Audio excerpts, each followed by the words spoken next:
Paramashivoham.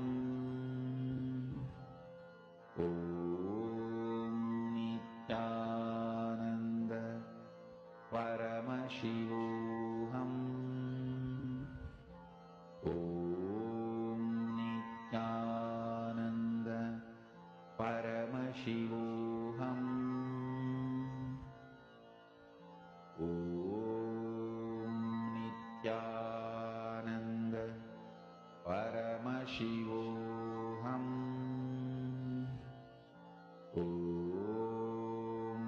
Okay. How many of you have assisted? How many of you were able to actually see, scan what another person was thinking?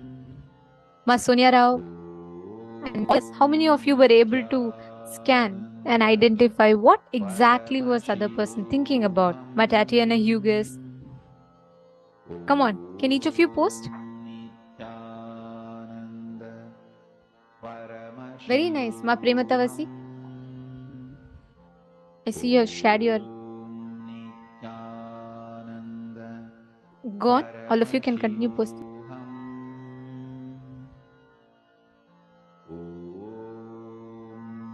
Nithyananda Paramashivoham. Om Nithyananda Paramashivoham. Om Nithyananda Paramashivoham. Om Nithyananda Paramashivoham. Om Nithyananda Paramashivoham.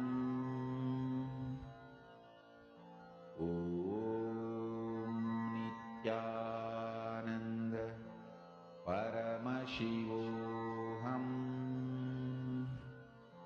Om Nithyananda Paramashivoham. Om Nithyananda Paramashivoham.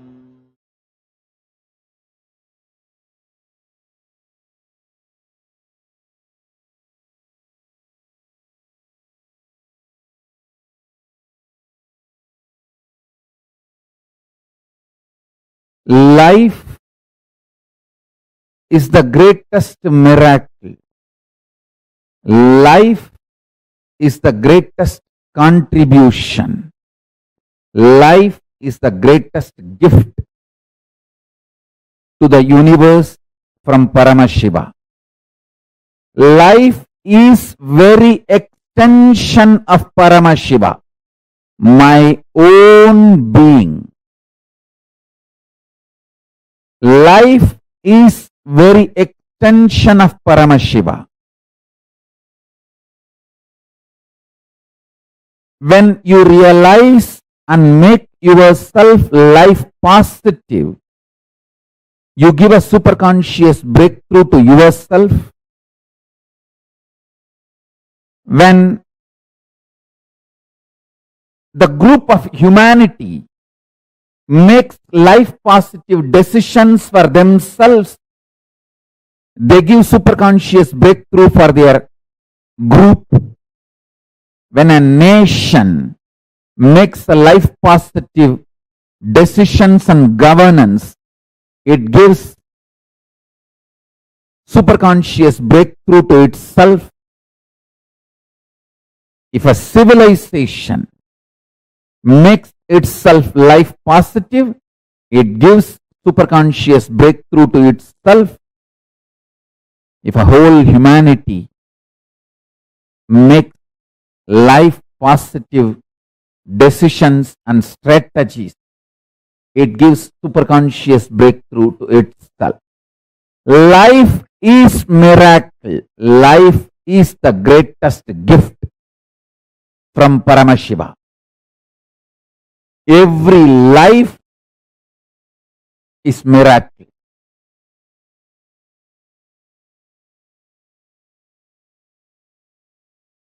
in your personal cognition about yourself as a first person, be life pro, life positive. In the second person, relationships with the people in front of you, be life pro, life positive. With the third person, be life positive, life pro. There is something called fourth persons. We don't even remember, like animals.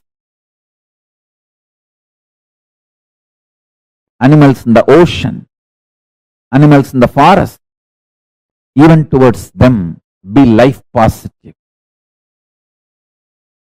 There's a fifth person, plants, trees, hills, rivers, oceans, be life positive even towards them.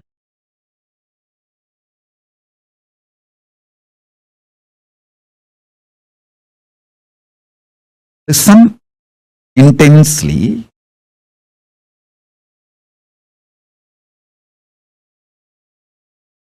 If you operate with intense love, powerful cognitions like a love, compassion, joy, bliss, giving, the Ananta Kalyana Gunas of Paramaśiva, you will expand so much. Your perception about you will expand.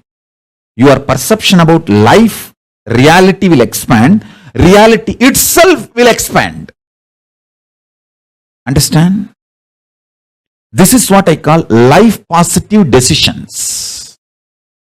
Actually, if you operate from this life positivity, even the chemicals and hormones your body secretes, manifests, strengthens your immune system. There are multiple tons of researches nowadays. If you just Google, you will find tons of proofs for what I am saying. If you operate what you consider as a love, joy, bliss, compassion, even that, the chemicals and hormones your body manifests, strengthens your immune system. And if you operate from the cosmic cognition of you are Paramashiva, the kind of the hormones and chemicals your body will manifest and the kind of the immune systems, the strength your immune system will feel, the strength you will experience is unimaginable. And I tell you, same way, every action you do from fear, guilt, anger, anxiety, the kind of the hormones and chemicals you release inside your system breaks your system literally, breaks your nervous system and destroys your whole body and mind.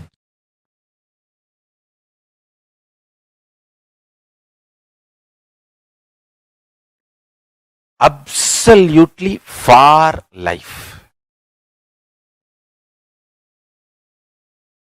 Make yourself more and more life positive for life.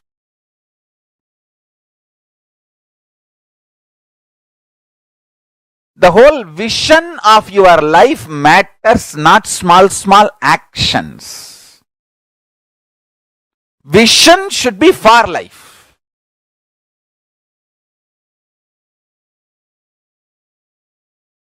If a child is about to drink the poison without knowing it is poison, a mother may not be very polite in stopping the child. If she cares for the child, she will jump and become ferocious and snatch that poison and save the child. The action may be ferocious, but the vision is life positive. She cares for the child. Same way, sometimes your actions, I'm not saying always need to be ferocious, but the first priority should be for life. Your vision and life should be for life, positive. Absolute life positive.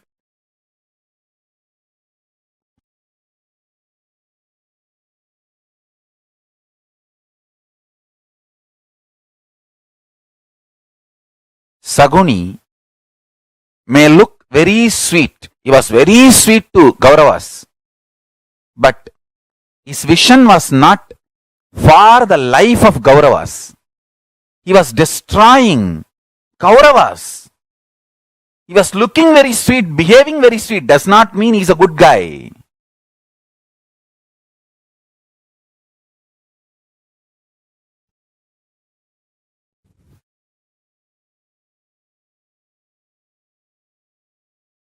Understand? Our priority should be for life. Vision. Life positive.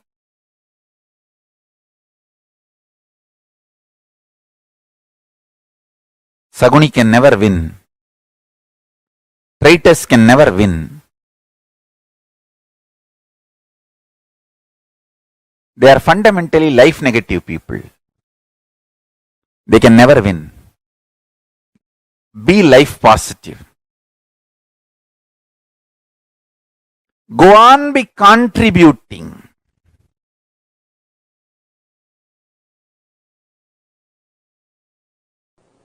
Pure life positivity. Absolute life positive energy is superconsciousness of Paramashiva.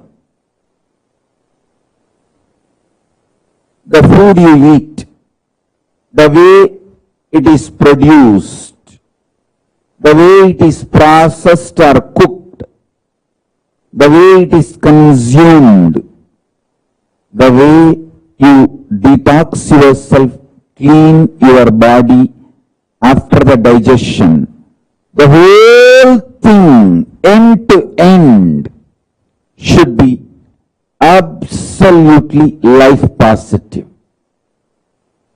Same way, the words you generate, see the pure vibration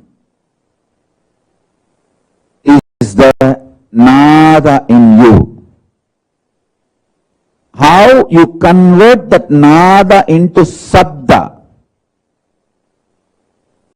sabda into language, how you use those words on yourself and how you use that words on others and how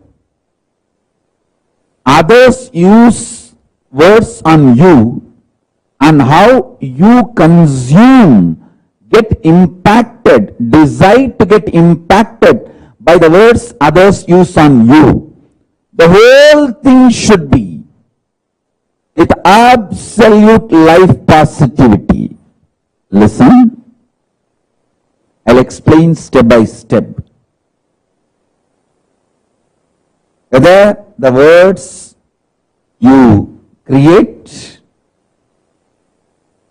and use within yourself, use on others, and the words others use on you, and the way you decide to cognize, cherish, get impacted by others' words, everything should be life positive, pure positivity.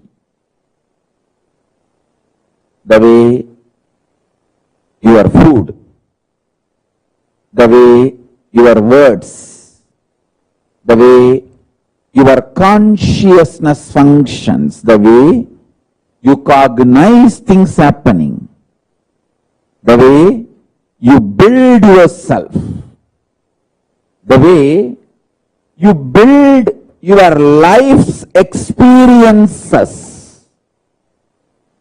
everything should be absolutely life positive. Absolutely pure positive. I tell you, I am going to explain in multi-level, multiple levels, how the attitude and aptitude should be aligned to life positive. And one more thing, till you align the whole thing to pure positive, you are going to come back again and again and again. So better let us do it as early as possible. Let's not postpone. Let us not postpone, because till you do it, you are going to come back.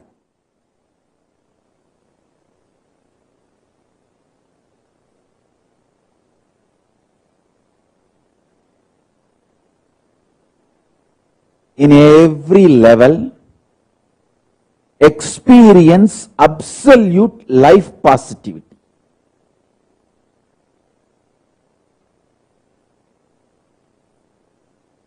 Intense life positivity is enlightenment. Withdrawal, cherishing life negativity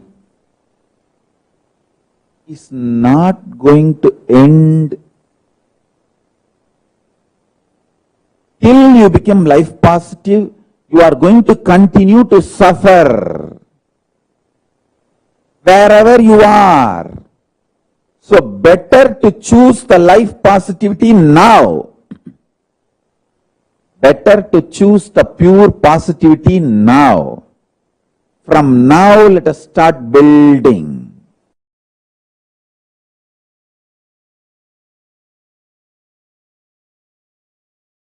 Intense life positivity.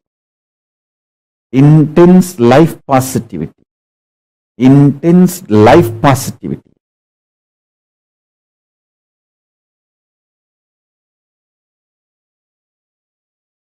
With a tremendous love, activism.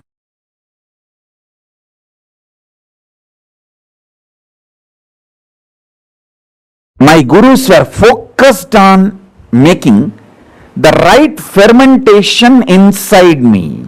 If you allow the bliss fermentation inside you,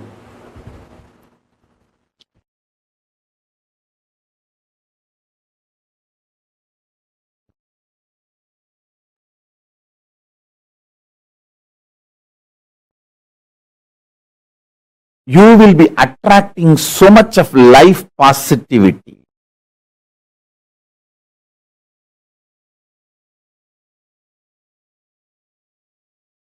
You will be just planning to expand more and more and more.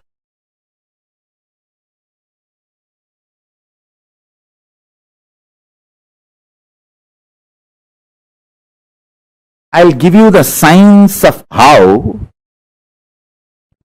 bliss fermentation can be done inside your system, so that you can manifest sthiti, sustenance, maintenance energy of Paramashiva. Listen.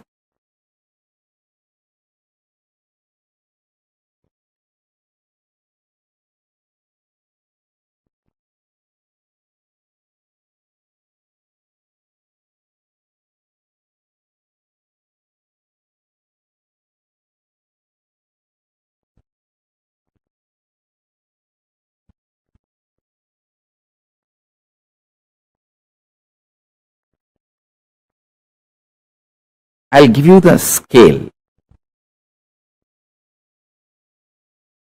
When you ferment, I'll give you the scale how to find out whether you are fermenting bliss in your life, worry or suffocation or suffering, what you are fermenting in your life. I'll give you the scale. When you allow the fermentation of bliss in your space, inner space, you will be overflowing. You will be just overflowing.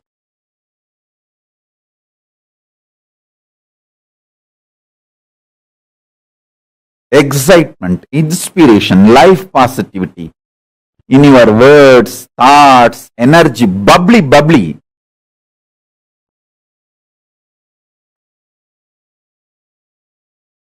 Such an exciting, inspiring.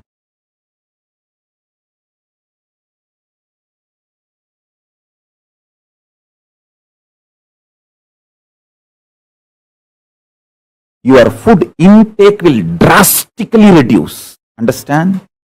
Most of you eat because you feel empty inside. And you feel by filling the food, you can fill the emptiness inside. If you ferment bliss inside you, drastically your food intake will reduce.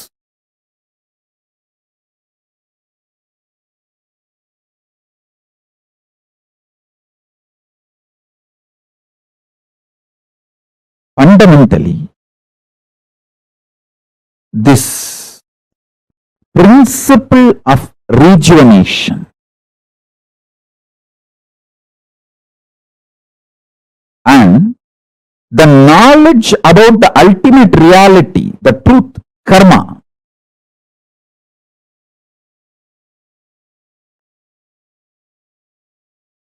the ultimate truth is we just need to go on and on and on with the life positivity. There is no eternal hell in Hindu tradition.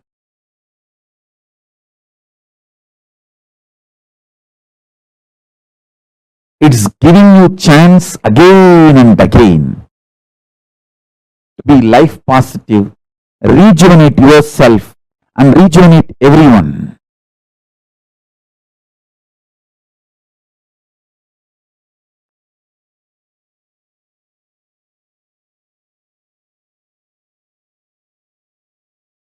The principle of rejuvenation. Listen carefully.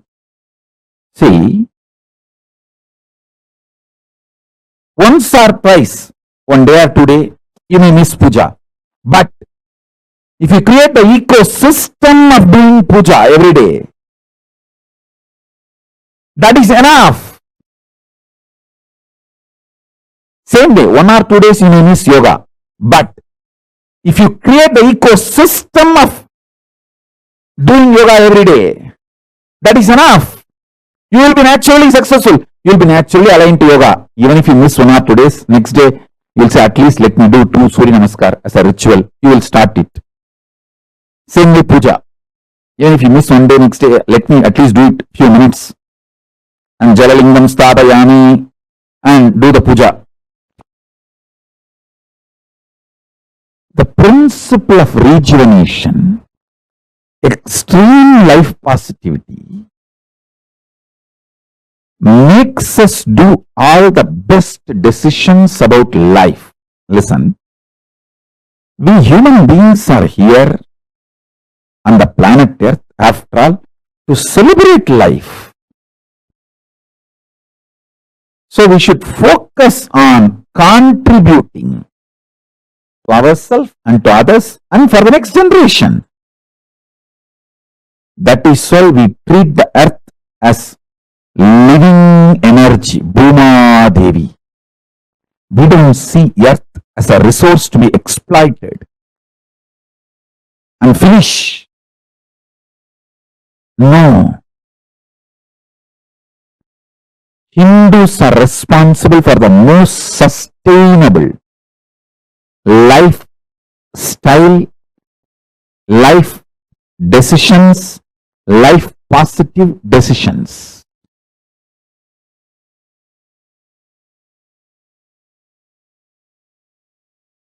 Listen, many times you get so attached with your reactionary, obsessive, compulsive behavior pattern, if somebody points you that pattern, you feel that they are binding you, suffocating you. They are controlling you. Hey, I am telling you who is controlling you and asking you to liberate yourself.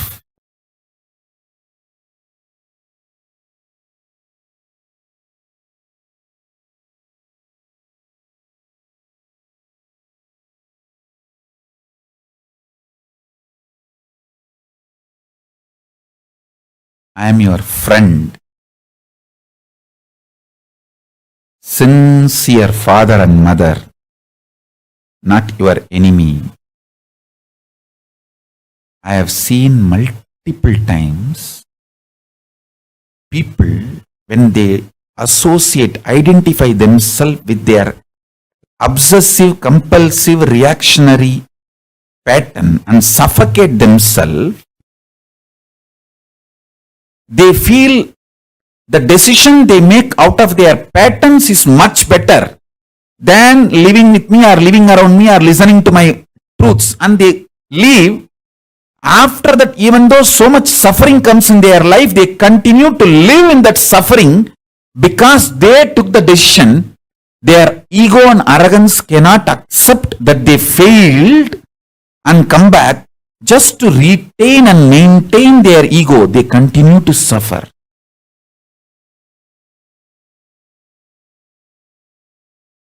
Listen very carefully.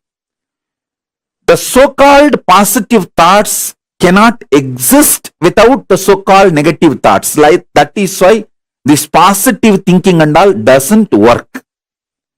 Life positivity only works. Positive thinking does not work.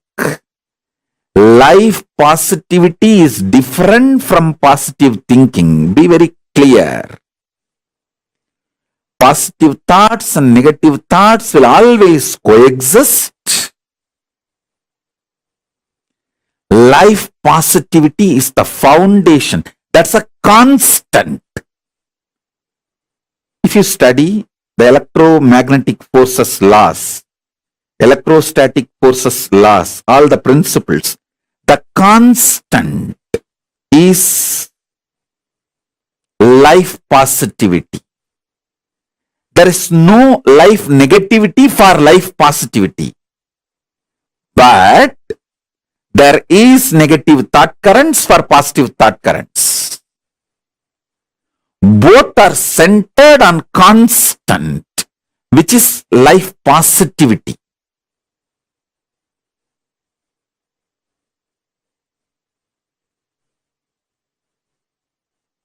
So please understand.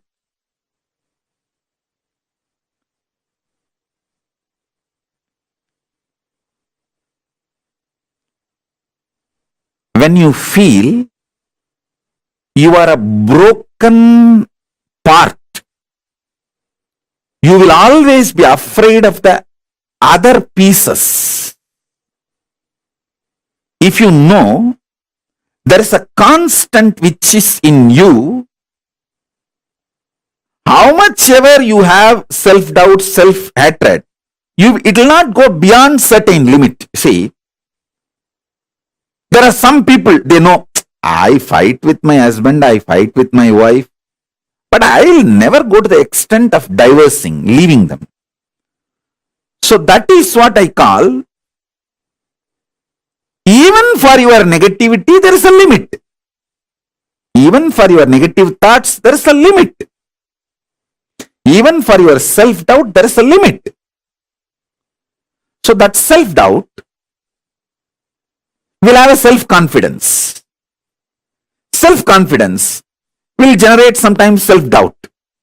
But both finally is established on the self. When you know that self's quality, that is life positivity. Self-doubt or self-confidence is like a self-doubt is negative thoughts, self-confidence is positive thoughts, but self is constant.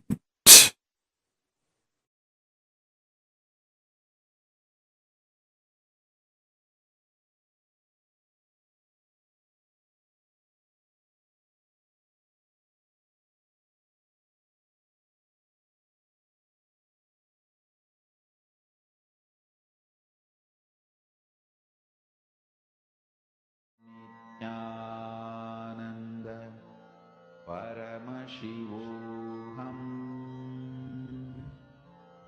Om Nithyananda Paramashivoham. Om Nithyananda Paramashivoham. Om Nithyananda Paramashivoham. Om Nithyananda Paramashivoham. Om Nithyananda Paramashivoham. Om Nithyananda Paramashivoham. Om Nithyananda Paramashivoham. Om Nithyananda Paramashivoham. Om Nithyananda Paramashivoham. Om Nithyananda Paramashivoham. Om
Life is the greatest gift to the universe from Paramashiva. Life is the very extension of Paramashiva. Please, like how Swamiji so beautifully revealed to us, right?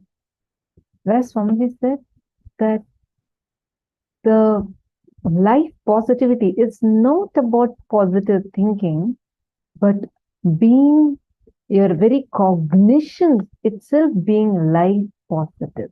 It is not just having some positivity in your thinking, but you being life positive. How many of you have seen that the cognitions that you carry, many times, even though the situation would have not been actually so bad, just because of your cognition, you have ruined something for you. Like you just that one cognition that you cognize something wrongly, because of which you have had something like you literally messed it up almost. Anyone who has experienced it? See, intense life positivity is enlightenment. If you operate from life positivity, even the chemicals and hormones that your body secretes manifest, strengthens your immune system.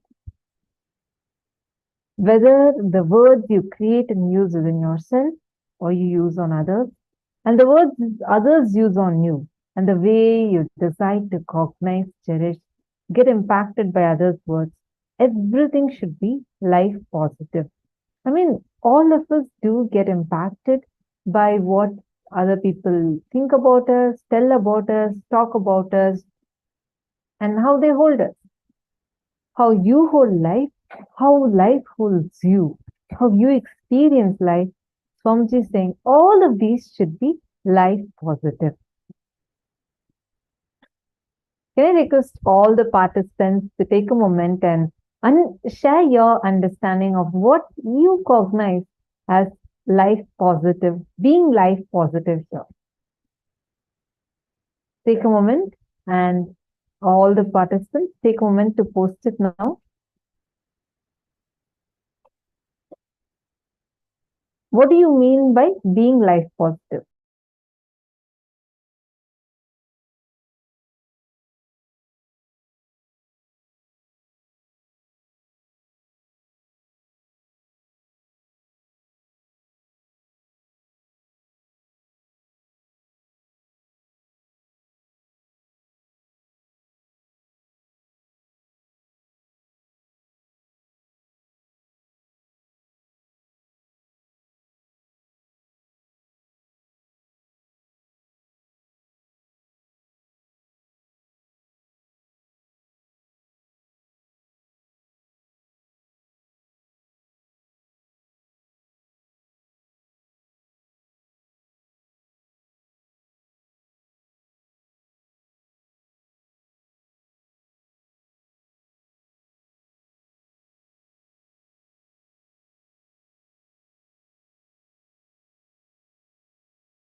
Nithyananda, I hope all of you are able to see me clearly now.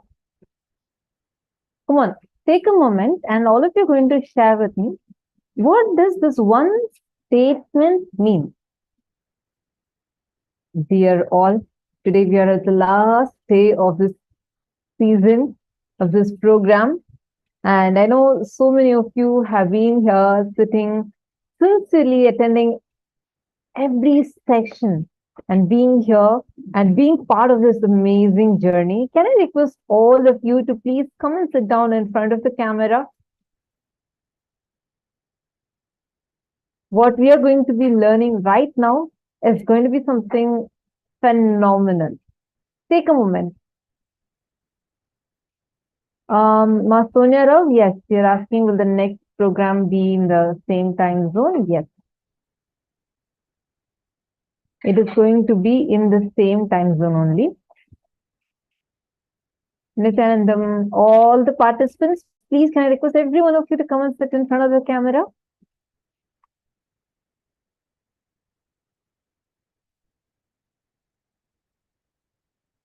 Guru Prasadini and Amit Kopatkar.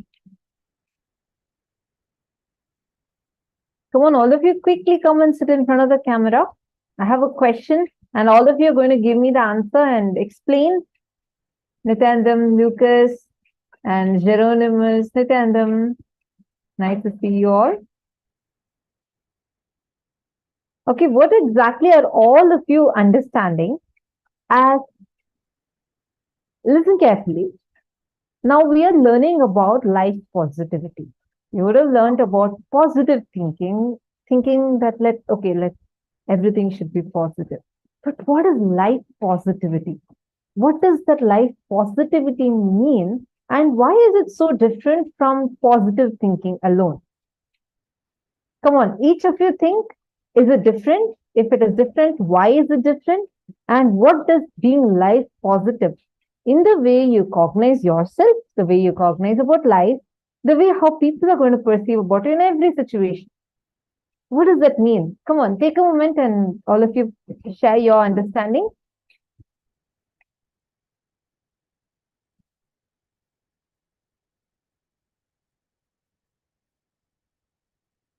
What is the difference between just being life, like this thinking positively versus being life positive.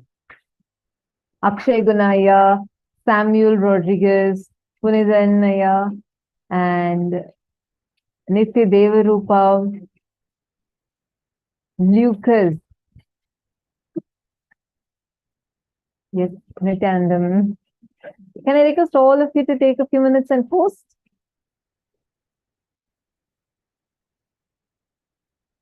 What is the difference between thinking positively versus being life positive?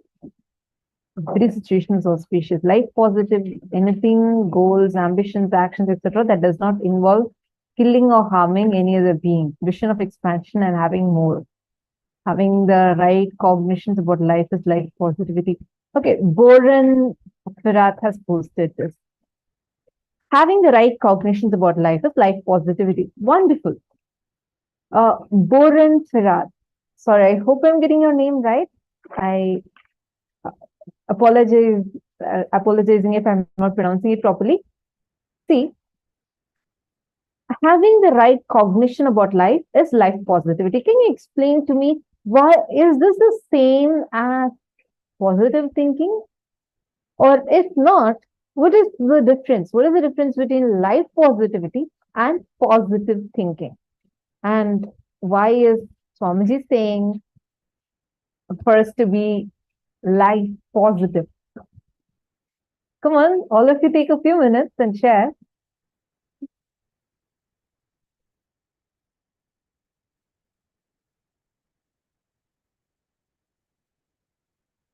Life positivity is different from positive thinking because positive thinking is duality based. And being life positive is surrendering to life without perverting life, with putting layers of our deluded cognitions. Lucas, wonderful. Geronimus is saying, I feel it is different, but I'm not exactly clear what the difference is. Come on, see, Geronimus, take a few minutes and look at it. That will sharpen your logic. You know something? The more and more you work with these cognitions, do not say that, okay, I'm not clear. You have the ability to look into it, okay? You're going to use your conscious ability to look into the cognition and find out, try to define it, try to identify it. You know why? Actually, this is something that I love about being in Gurukul. We'll be like doing yoga or being in the class or being with the friends. And all the times we hang out, we talk about these great trips. I grew up in Gurukul, Swamiji's Gurukul. So I keep referring back to that because I grew up. That's my childhood. I should say I had a golden childhood with the blessings of Swamiji. Like you'll see 7-year-old kids, 8-year-old kids, all of them would be sitting and every one of them would be coming and talking to us. And they'll ask questions like a simple example. Okay, someone came and told me, I told, oh God, I'm getting late. Time is too tight.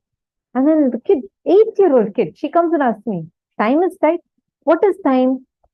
I said, it's just time, you know, what you see in the watch. And she was like, no, what is time? Try to define time. And I'm like, yo, what is time? Is it just something that we all are collectively perceiving as something? No, it actually has a factual impact. Like this is the way we discuss.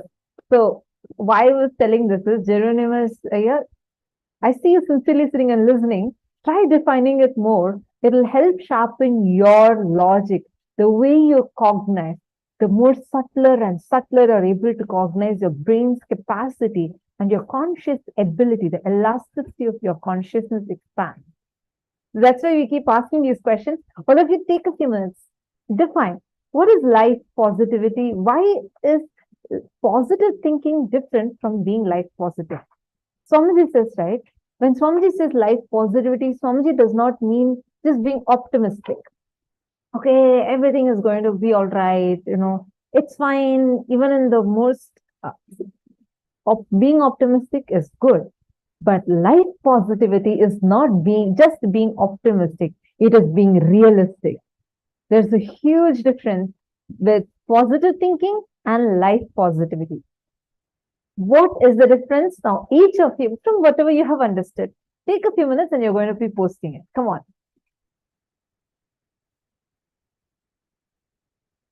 Positive thinking is fighting with the negativity. Okay? You being complete with your thoughts, with your emotions, and with others and life. Okay?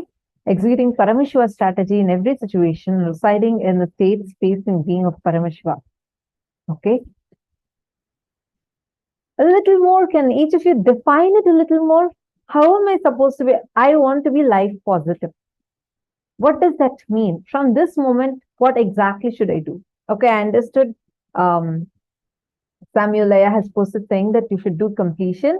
Okay, what else? What does that being life positive exactly mean? Okay, I'll give you a situation, Samuel Rodriguez. Let's say that someone is cheating you. Okay, someone you didn't expect is cheating you, and you feel really broken inside, like because they cheated you. Now, how do you handle the situation if you are someone based upon life positivity? Come on, take a moment and post it.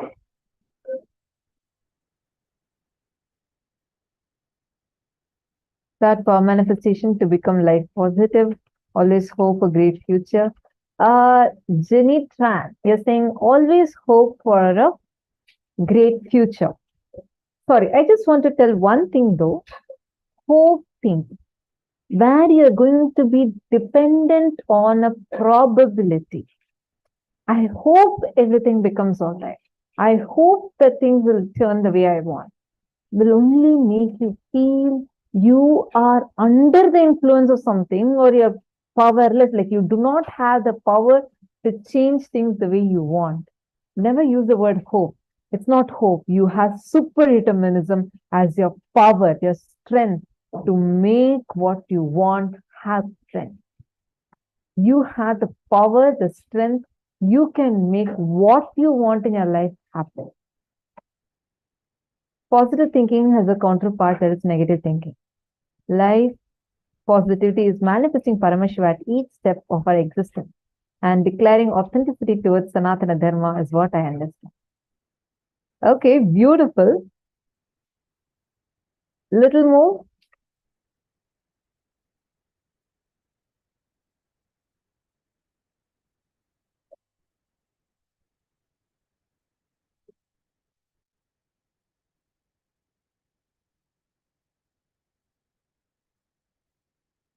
All of you take a few minutes and post, come on. Little more. Hey, each of you are endowed with the huge amount of powerful cognition. Come on.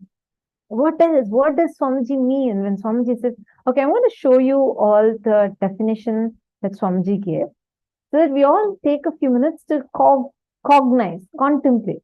And then you're going to be posting your understanding again. All right? See, whether the words you create and use within yourself, use on others, and the words others use on you, and the way you decide to cognize, cherish, get impacted by others' words, everything should be life positive. What does this mean?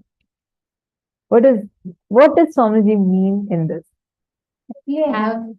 Actually, I have a very, very powerful, a very small, but a very powerful incident, which like completely changed the way I think, because I always thought, okay, every time I remember the powerful cognitions that Swamiji has taught, I always think that, you know what, I have actually been like applying that. So automatically I'll be looking at life from that perspective only. So in Gurukul, right, once I lost something that was very, like, something very important, I lost it. And at the same time, another Balasant also lost the exact something like that. What's important? And both of us were like searching for it for quite a long time. And it so happened that happened after many days, like someone had just left it. It was lying on the ground, and it's like pure coincidence that even the other person's also was found in the exact place that the other person who lost it. So both of us almost at the same time spotted it. And as I was picking up, I was just so incomplete. Like I was like, who will take and put it here? Like, how can this come here? Someone has taken, how can anyone take it? And I'm like, literally, I don't know, I'm just ranting out and I'm going and picking up. Almost at the same time, the other person also found the thing that she had lost, and she came and she said, oh my God, thank you, Swamiji. Somehow someone has kept it here and I got it now. So I'm so grateful. Thank you, Swamiji, for manifesting this. It is something so small, but I was like shocked. I was exactly at the same time ranting, saying, how will anyone put it here? Who can put it here? Why will someone even take it in the first place? And I was like, I chose to get so incomplete about the exact same situation. There was another person who had the exact same situation as me, but the way she chose to entertain or cherish the cognition that life presented to her was so different. She was filled with gratitude for the exact same happening. And that incident will not be an incompletion in her. Instead, it would have been, she told, oh, okay, then I was just praying for this. I know I got it. Next time I'll chant Mahavakya more intensely and I know I can get it easier. It is just the way we perceive life, the way you cognize everything that life presents to you. It is something so small, like super, super small, but it was so, the impact was so much. I remember this after like even 3-4 years, because for me, it was like literally like a slap on my face, because the way I just took life was so different from the way the other person took it, right? It reminds me of a beautiful story of a Zen master who was about to die. The Swamiji will say, who was about to die. And he will ask that the disciple will go and say, Master, what is the essence? Like, what do you want us to all to remember? What are the main things? Like, what are the things that you followed? And who is your guru? So he says, whole life was my guru, but I will tell you the most important incidents. And then he'll say, first he'll say is a robber. The disciple will be shocked. What, a robber?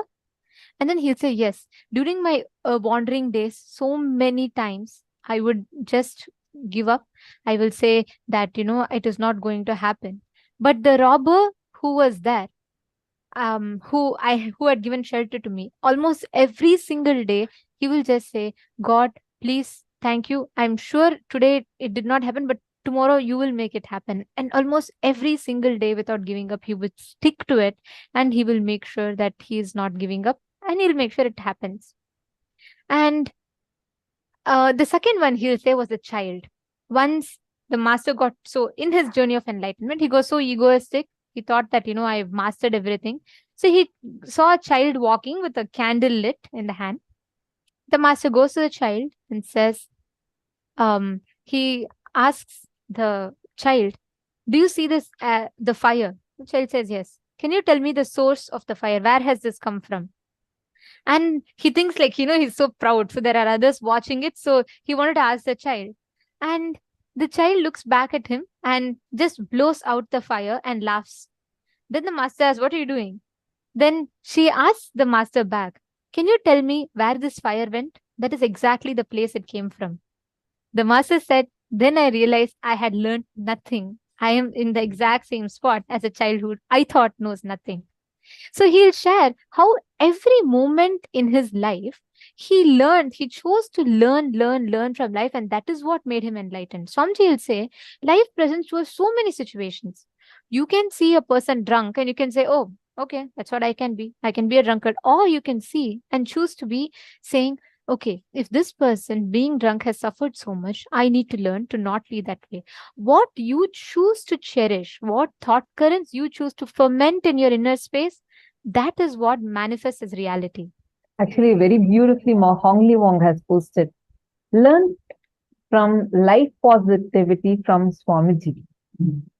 Though being wronged, being persecuted by the society, by the same people he wanted to lead to enlightenment, he never retreated from where he started and always expanded and keep on contributing more and more. Absolutely. This is something I really, really love about Swamiji, because I've seen this, and of course all of us are a witness of this, right? Understand, Mahā Wong, you perfectly caught the right thing. See, I was asking initially, what's the difference between life positivity and positive thinking? Many of you have posted such beautiful understanding and very right. Life positivity and positive thinking completely different. Positive thinking is shallow, meaning it's like, okay, in whatever is happening, look at everything in a positive way. At some point, your self-doubt takes over. You'll have a voice mocking inside of you will be like, hey, you can tell that to others, not to me. I know, I remember all the times we have failed. How come you're telling me to take this in a good way? You'll have a voice which is sitting inside of you and mocking you. So your positive thinking would not stand that. Life positivity is in your very cognition level, transforming, becoming powerful. That the moment you remember, it will just empower you so much. That is life positivity. This actually so beautifully, Mahā Wong has given the example of Swamiji, because if you just study Swamiji's life, you will understand, see, if someone is attacking you for something, there's some wrong on your part, at least that is bearable. It's like brutally lying about you, persecuting you, doing character assassination. It's like, gosh, you cannot stand it. And physically trying to attack, assassinate. It's just scary, or I don't know what word to use. But the smile on Swamiji's face will not even reduce. That is being life positive.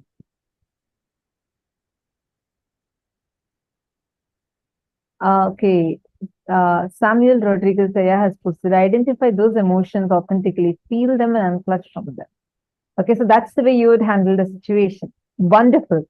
Now, the cognition from which you posted is life positivity. You understanding? See, you didn't say, okay, I had to see the positive side of it, but that itself will be rooted based on powerlessness. Then that is being very shallow. You're only trying to be optimistic, but being realistic is where you are choosing the path of completion. The cognition which made you now err to the side of completion, saying that I am going to decide to unclutch. I'll put my awareness, I'll put my consciousness into where that emotions are raising from, shows the real life positivity in you. You're understanding, Samuel? So that shows the kind of shift that your inner space has actually gone through, which is why your immediate response was not about saying, oh, I'll go and, fight with that person, or it did not say that I'm okay, what to do, this happened, so happened, I'm going to see what's positive about it. Doesn't work that way. Because, you can talk it to others, but to yourself, you won't be able to do that. Because you know yourself, you're someone who's there with yourself continuously. But from inside, becoming complete, experiencing tremendous completion, and the bliss coming from powerful cognition is real life positivity. In multiple situations, I have seen how by being with Swamiji, even the worst of the worst situations, Swamiji will just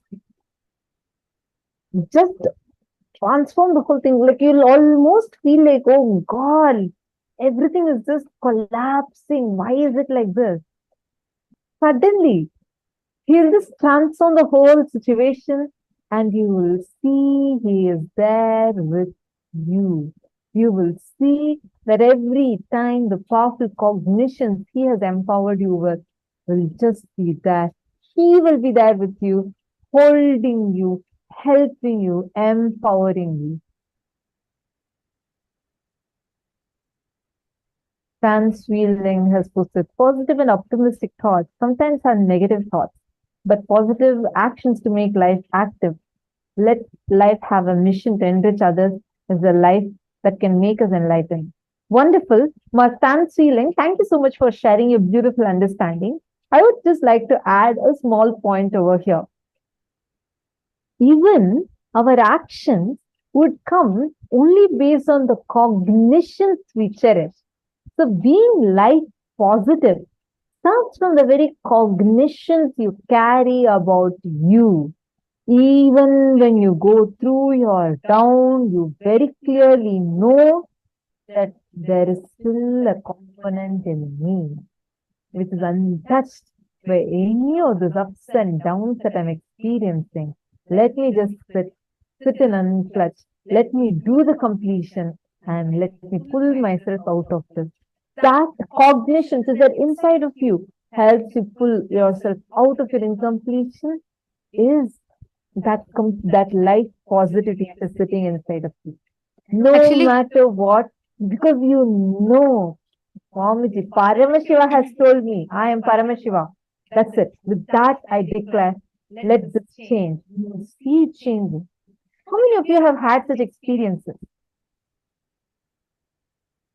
Actually, that's why Swamiji will say that the word life positive that Swamiji is using is just so that we understand the context from which Swamiji is saying. But Swamiji says, Swamiji says that I don't believe in all this life positive blah and crap. Swamiji says that Swamiji's teachings are not life positive, it is life realistic. It is not optimistic, it is a realistic view of life. Because the moment we talk life positive, though we are not convinced, we say, all right, it could have happened for some good, like she was saying, right? Something it can happen. You will only be hypocritic to yourself by trying to act like everything is normal. No. Life realistic cognitions these are. When you surrender, when you say, even if the worst situation comes, Paramashiva will take care.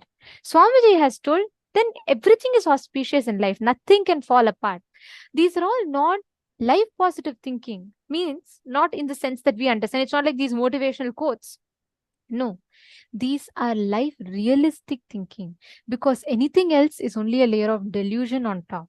This is literally removing the suffering, understanding that it's delusion. The normal life positive thinking, it always makes you believe the suffering is true, but you're trying to, overcome the suffering by sidelining it. No, that is not what Swamiji is saying. Swamiji is saying suffering itself is a delusion. So you're going to lift that layer of suffering and put it out, and you're going to actually see life as it is.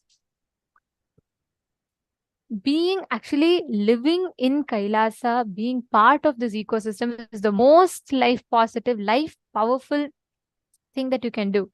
Any volunteering, any which way that you're part of Kailasa, you only expand, and expand more. At an old age home, the inmates were asked, why do you think God has allowed you to reach the age of 90? And one of them replied, to test the tolerance of our relatives. Understand, any situation, you can take it in whichever way you want. But if you just have the awareness, like when you are seeing a situation, establishing yourself in powerful cognition, you will always win in life. And that is life positivity. Now, right now, how do you all feel? We're on the 21st day, and just few hours before the program, the season is going to end. How do each of you feel today, being here and enjoying these last 21 days? How do each of you see, like, what has this done to your cognitions, the way you feel about you? Can I request all of you to take a few minutes and write this and post it here?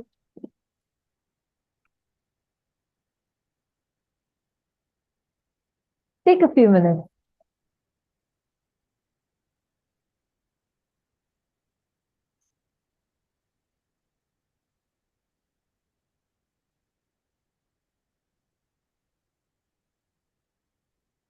Diana's below has posted, Swamiji said, in marriage, you fight and make up. but the marriage doesn't end. Help me understand. That's very powerful explanation Swamiji gave. How even that clarity that you have, same thing is the way you deal with yourself. Your self-doubt also has a limit, because it is from that self-doubt you even sometimes the confidence on you gets created. Gosh, that was such a powerful revelation Swamiji gave, right?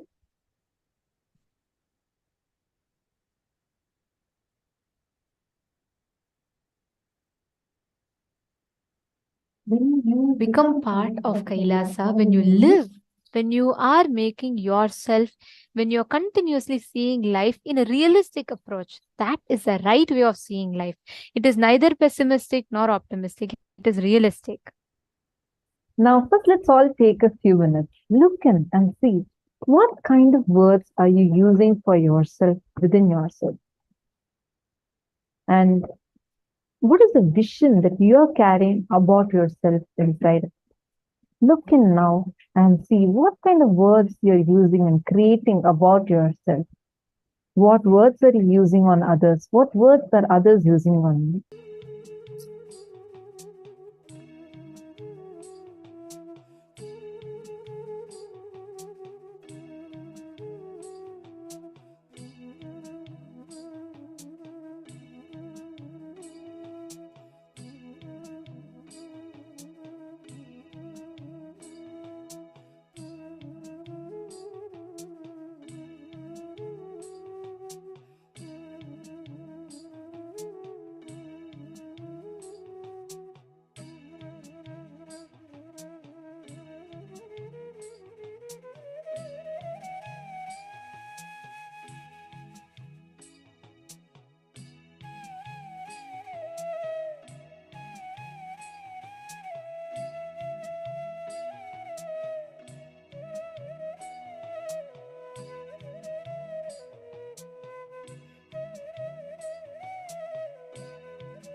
Now, as all of you are writing this down, we're going to be entering into a very, very important and a beautiful segment. And I know all of you have been waiting for this one.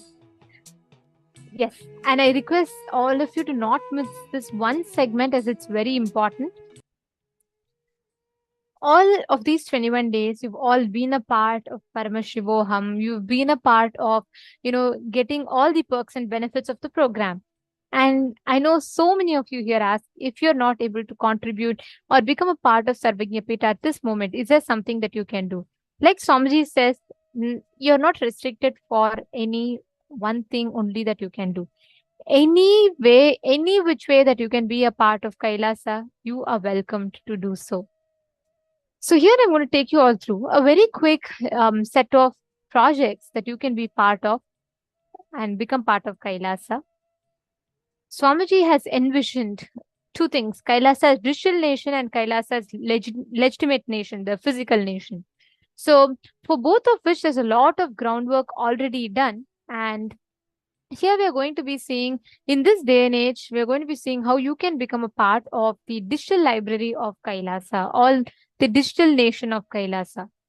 So the first project is Kailasa's digital library.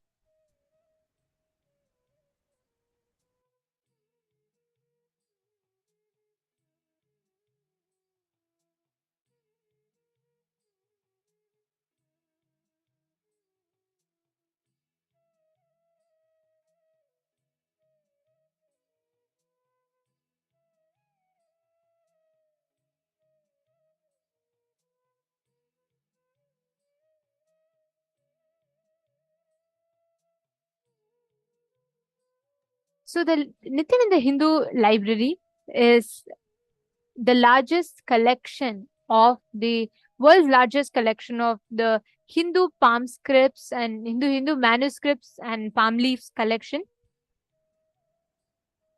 So the next one is Kailasa's Hindu library is aimed towards Swamiji's mission of collecting, preserving, restoring the largest collection of Hindu manuscripts and the repository with the largest collection of books and manuscripts of Hinduism. Let's say starting from you wanting to do, let's say, you want to know about Hinduism, you want to know about Vedas, Agamas, Upanishads, everything A to Z, you get it here. So all of these projects that we're sharing with you all is all in progress. Many of it has been successfully established already. Most of it are in progress and it is happening right now.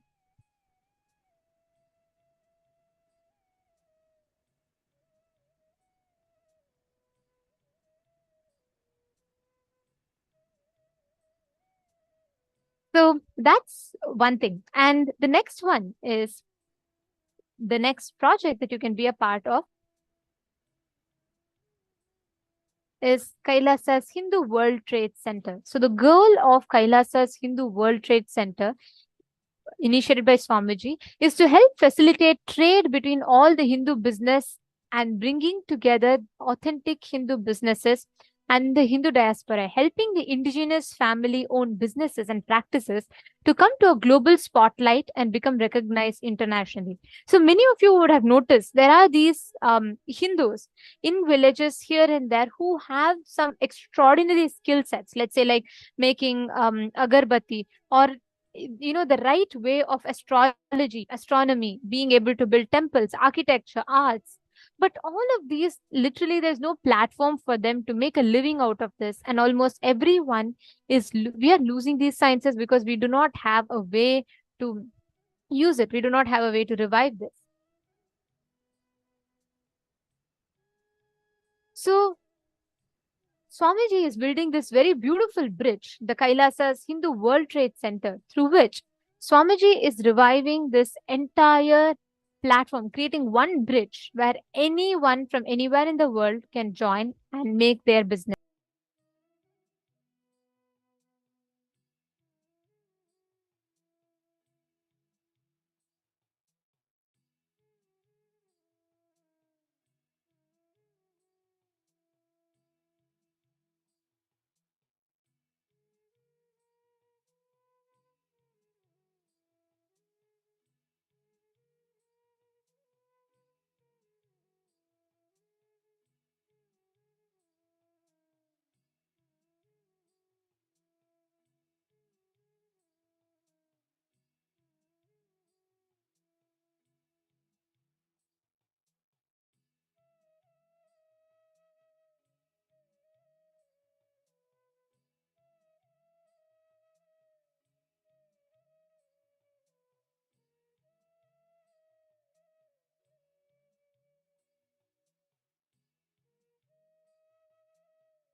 Anandam.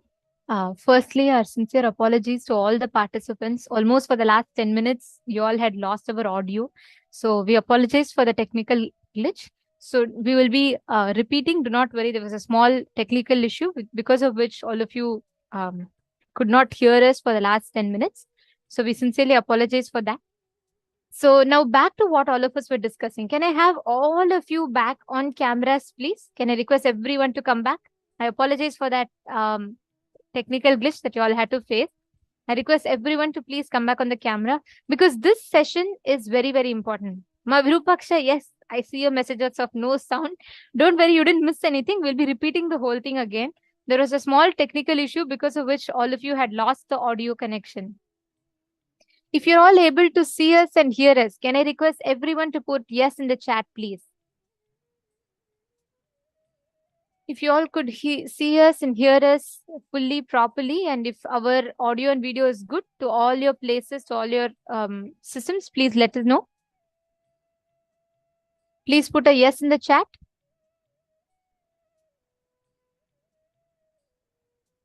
Nithyanandam, can I please request everyone to confirm?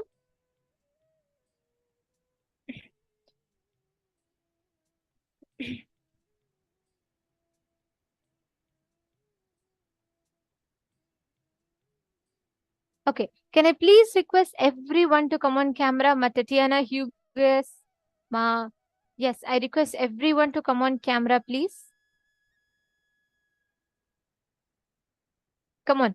Can I request all of you to come on camera and all the mail rooms? Is our audio and video good for all of you as well? If you are able to hear us and see us well, and all the viewers watching us on YouTube, please let us know if you can hear us well. And I sincerely apologize for the technical glitch that happened. Now, if you're able to see us and hear us well, please let us know.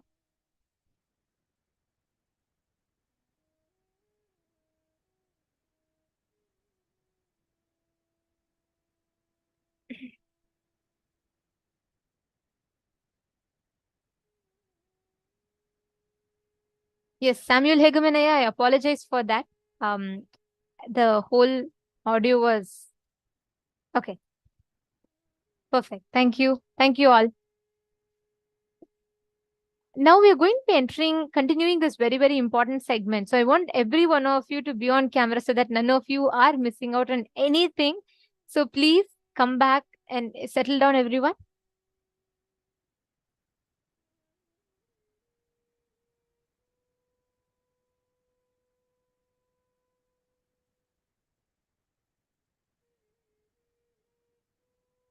Great. Okay.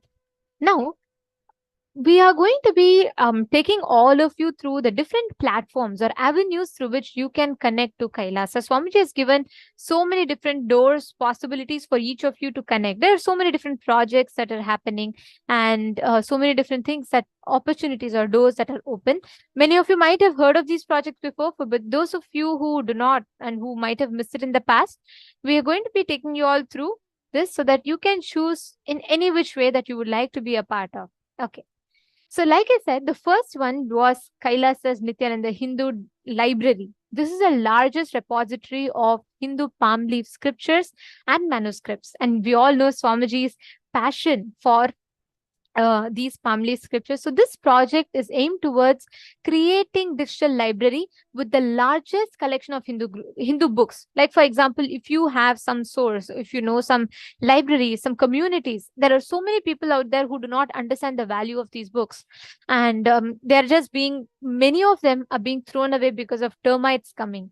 So Swamiji is actually so passionate about it. He even buys those manuscripts which are being dumped, thrown away, and preserves them safely with taking care of the procedures for preserving the manuscripts and refurbishing it and making it available to humanity to use, not just as it is, but to make it available in a language that me and you can understand and apply in our daily lives.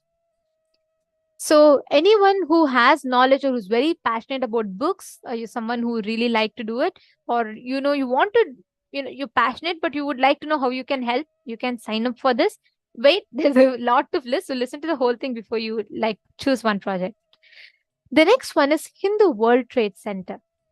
Here, there are so many small businesses or family-owned businesses that Hindus run across the globe that people cannot access. Let's say you're sitting somewhere in the US and you would like to really get access to a traditional medicine available only somewhere in Tamil Nadu.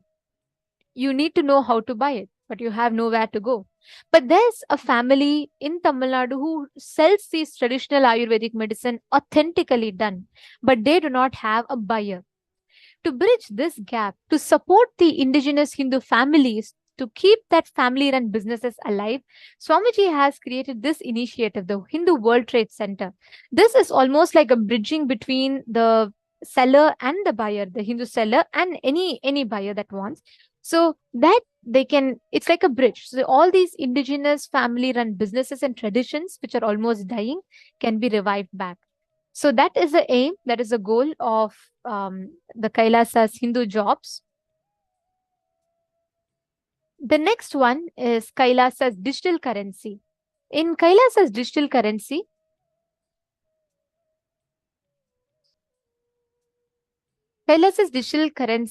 as we all know, we are entering into a further advancement in the cyber age, where most of our life now is digital, and with digital currency becoming like more and more part of our everyday lives. So Kailasa's digital currency is a very important project. If you are a person who has knowledge, the goal of this project is to enable to venture into this digital currency as well, so that we can use this platform as an amazing resource to reach out or to support the Hindu community that's growing globally. So if you are a person who has knowledge into cryptos and you would like to, or you have some skill sets as to this, you have some knowledge about this, then you can be a part of this. Of course, these are all not already rolling, but a lot of work is already underway in this. We can already see like things like Google and all is already available to people. So many of these projects are already rolling out, and some of these projects are still in the production phases or the pre-production phases. So the next one is planting Kailasa projects. So this is a super cool thing, okay? This is where any place where there are 10,000 and more practicing or born Hindus living together, Swamiji envisions to create a temple there so that that community can live around a temple-based lifestyle. So Swamiji beautifully tells, Hinduism is fundamentally a temple-based living ecosystem. Everything revolves around temple. You can go to your job, you can be a software engineer, you could be anyone. But whenever you come back, you should be able to do your puja, you should be able to continue your lifestyle as a Hindu, because it is these roots that has made us who we are. Swamiji says, if you forget your history, you will lose your geography. That is exactly what has been happening to Hindus. And now this is a very beautiful way where Swamiji is reaching out to Hindus from everywhere in the world to keep that ecosystem alive, up and running. So here, Planting Kailasa project involves of maintaining social media platforms as a digital ecosystem, so we can reach out to the communities living in each of these places and serve them globally. The next is very closely associated with this project. It is Kailasa's Digital Mahant Kotari Tanedar project.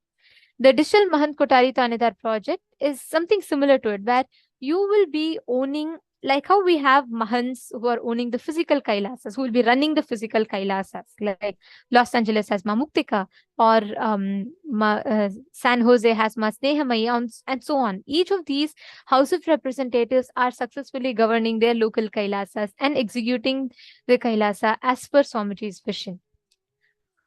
Kailasa's digital Mahant is something very similar along those lines. But here, there is a small difference. The digital Mahants will be owning a digital ecosystem as opposed to a physical ecosystem. So you're not able to spend your time going to temple every day. But you can take out time. We all do. We all sit and scroll through our Instagram feed, YouTube feed, and we catch up. That time that you read so much of or spend time binge watching videos on Netflix, you can actually take out some time to post, make 1 or 2 posts from your side in each of these ecosystems to keep them alive, to keep them supporting the ecosystem, to share knowledge about Hinduism. So that is what this project aims to. It aims to reach out to all the people around the world, and we can enrich them through the social media. The next project is KAILASA's Ministry of Digital Archive. If any of you have any questions pertaining to any of these projects, please feel free to ask. You can feel free to go ahead, share and ask. So this is one of the most coveted project, I would say, because it's been almost more than 20, 30 years since the whole Sangha has started and Swamiji established the Kailasas around the world.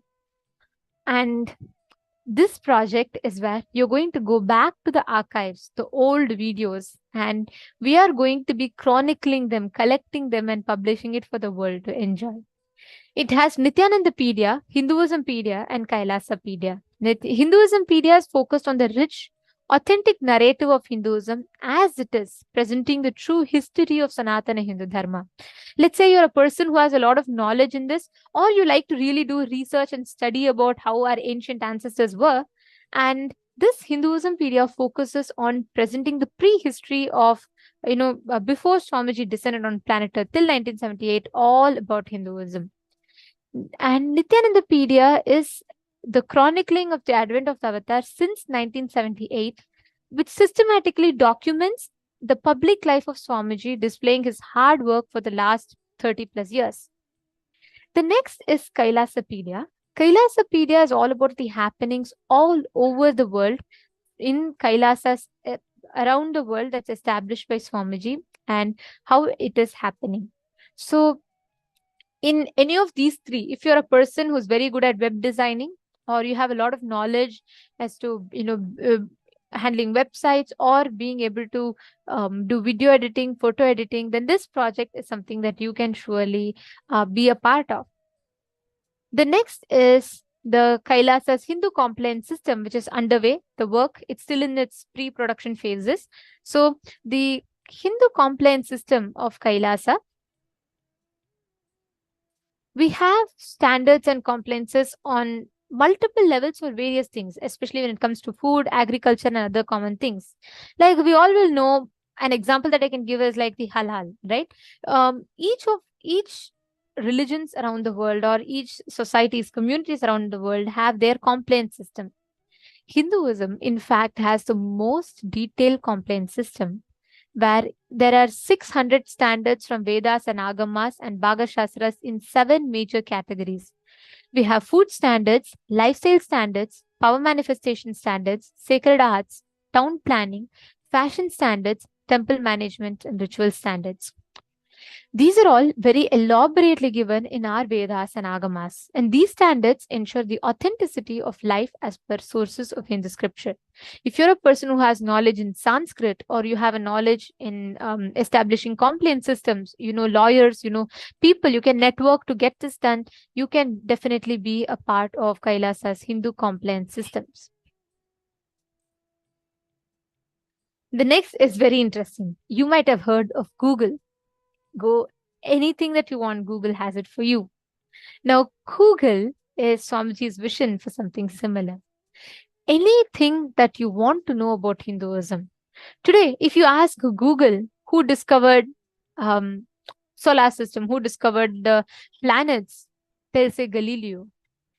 But how about me telling you that hundreds of years before Galileo, in fact, 3 centuries before Galileo, we had our ancestors, Aryabhatta, and so many others who discovered and described planets exactly as it is. Mahabharata, dating to 4,000 years, 5,000 years ago, has given a clear description of the continents and the global map much before any of the modern telescopes or scientists could. But Google will not necessarily show you this, because unfortunately, there's a lot of things that is not straightforwardly accessible to Hindus. Now, Google aims to become a solution in that place where you can, anything that you want to know, you can receive authentic, extensive, and complete knowledge, information on Hinduism. So Google is contributing to this enlightenment and answering Hindus everything, everywhere, anytime, anywhere, right? So this particular project especially if you are good at web designing again, or if you know something that you can contribute with, or if you have some good ideas to it and you would like to collaborate to make this happen, you are definitely welcome to do so. The next project, we have multiple platforms under Google that we are aiming to open and launch. This is KAILASA's Quicker.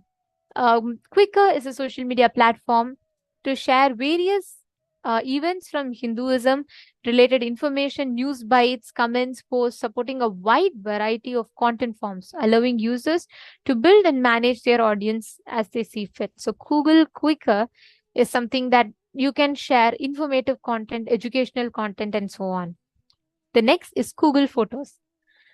Google Photos is something like Google Photos, but something aims to be something more additional to it. Like, for example, Photos is a Hinduism-based photography storage where anything, like for example, let me say you visit a very ancient temple somewhere which is almost in its ruins, but you would like to share it to your family or to your friends, your community in the US. You can use Google as that platform where you will upload the photo and they can see it. And you can set appropriate privacy settings and much more with this. Next is Google Clicks. Google Clicks is a beautiful way to share photos, stories with friends, family, followers, and image sharing social media platforms, much to the like of Instagram. So Google Clicks users can manage their content into albums, collections, topics, stories, and you can apply filters, hashtags, comment, and reply, plus many more features. So this is much the like of an Instagram. So, but I would say something more fun than Instagram, where you can share your stories, your ideas, knowledge about Hinduism, and so on this social media platform. So it's a good social media platform that you can spend your time on, because this is going to enrich, it aims to enrich and share knowledge about Hinduism. So all these platforms, once again, are in their pre-production phases, which means if you are a person who is very good at building apps, software, or programmer, or you have a lot of knowledge in coding, all of these, please feel free to join us in this Google creating the apps, development of apps or websites and all of that. So you can definitely be a part. The next thing that's coming soon is Google Music. So Google Music is where a collection of musics. This I know is jackpot for so many of us, because many of us are like, where do these songs come from in Darshan? Like, I would like to have it for myself, and I'd like to listen to it when I drive to my office every single day. Then Google Music has got your back. This has all Hinduism kirtans, chanting, songs, mantras, ringtones, and all such other Hindu audio material tailored for your listening pleasure. Whichever you listen, whichever you enjoy, Google Music has it for you. Next is Google Maps. Maps is another important application. We all use GPS maps. We use so much nowadays that it's almost like, it's like a guide that even to the nearest grocery store, you use a Google Map. Now, Google Maps aims to enable users to locate the regional and worldwide Hindu temples, landmarks. And you can know, for example, if there's any Diwali celebration happening in your vicinity, it'll pop up a notification on your map so that you can join that local celebration that is happening. So you can gather together in your nearest Hindu community to celebrate our festivals, culture. The next is Google Calendar. So Google Calendar is a comprehensive list of local and worldwide Hindu festivals, events, celebration, with many more useful features. And let's say, for example, you want to know when is the next Pada Puja coming up, when is the next Krishna Janmashtami coming up, and you want to know what are the preparations for that, what are the pre-rituals for it. As Hindus living in our local countries, we are many times out of touch. We miss the events, we miss the timings, we miss the things that is happening. So this Google Calendar aims to give you this platform where you can mark the dates, you can join the festivals, celebrations, everything at your will from wherever you are. So Google Calendar's goal is to keep you notified and posted on all the latest festivals and celebrations, events that are happening. The next one is even more interesting. I just totally love the sheer vision that Swamiji has through each of it. Like, oh my God, what level of thinking through. The next one is KDial. KDial is also another platform that's almost in its pre-production phases, but this has already rolled out partially. It is actually actively happening department, because we do have these sessions, the power manifestation sessions, Akashic reading sessions, or we do have individual healing calls. It's already rolling out. It's a huge service that's already in store, in place. So KDial is another platform, another app per se, that aims to literally be like a suite of all services that Hindus can call upon anytime. Like how you have the 911, but this is a cosmic 911 where you can connect. And let's say you're building a house and you want to know which house should Rahu or Ketu be in, so that you can plan your house more successful. You want to have questions to astrology, you want to have third eye solutions, you want to have body scanning, healing. This is that one-stop solution. Just call and you get all Hinduism based solutions. Like you're really going through some mental depression or something and you would like to have a one-on-one conversation with someone, we got your back. KDial is there, and KDial can give you, it is that platform which any time you can access from anywhere in just a few clicks to experience solutions from any different walk of life that you are in. So this is largely rolling out, but the app itself, if you are someone who is very good in app building, or you know all these ways to organize these services, or like a call center, you're very good, you have some knowledge or expertise in these, you are welcome and open to, please feel free to sign up for this particular project. The next one is Hindu matrimony, an authentic Hindu-centric space for union of individual. So including extensive information of the sacred Hindu marriage rituals in accordance to Hindu scriptures. So you can find, if you are, you want to know your match, who is your match, your soulmate, or all of that, you can find out through this Hindu matrimony sites. You can fix your marriage dates, you can fix dates for the right important celebrations or events in your life, and you will be able to have it here. So Hindu matrimony is another. So if you are a person who's very good with Panchang, you're a priest, you have a lot of knowledge in this, and you would like to help building this, you are welcome to join us in this particular project. KAILASA has a lot of digital media initiatives from around the world. There are so many out there. And each of these projects have already rolled out. So many of these projects have been successfully functioning, and people are already using this and benefiting largely from each of these. And Swamiji, as we all know, Swamiji is working towards creating that ecosystem where anybody, any Hindu who wants to, can join and become a part and benefit from all of these extraordinary gifts that Swamiji is offering. So if you are a person who says, you know what, I have talent, but I don't have time, please join in. You can join in this and you can contribute your talent. Or if you're a person who thinks, I don't have the talent, but I do have the time, like I am ready to, willing to get trained, yes, you are also welcome. Like Swamiji says, the door is not shut for anyone. You all can join for any of this. You can sign up to become a volunteer and you can join on any of these platforms, and we will be there to take you all through it. So if any of you are interested, we will be projecting the form for all of you. The support desk team will be posting the form in each of your chats. So we request all the participants to take a few minutes. Please sign up to be a volunteer in any of this. If you have any particular specification, like you are comfortable with one particular thing, you can go ahead and sign up. We will be reaching out to you all. Actually, last season, many of you who signed up have already been actively working with us and you've already started becoming part of the teams.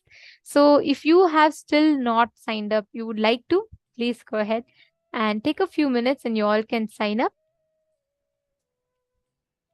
We'll give you all a few minutes. The form link will be projected as a scroll for all of you as well on the screen. Please go ahead and you all can take a few minutes, choose whichever project you like, and you can sign up.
of you that would like to become part of any of this project, you all can take a few minutes and sign up to become a part. You can choose any of these particular project that you would like to become a part of.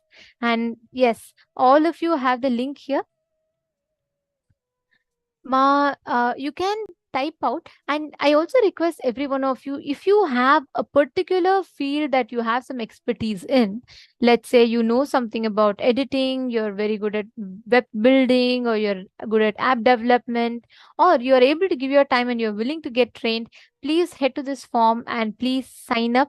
And you can describe in the options, you can just give a description of what you are good at, what you would like to in particular be part of.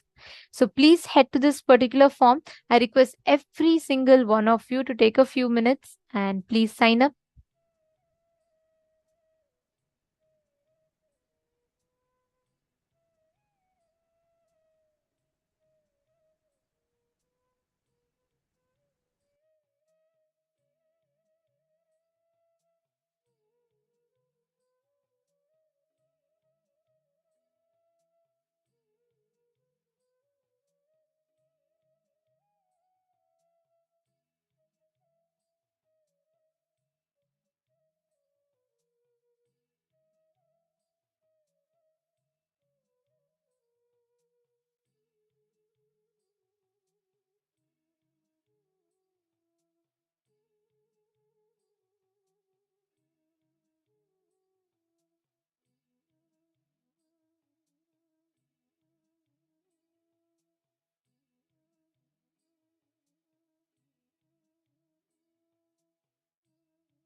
Yes.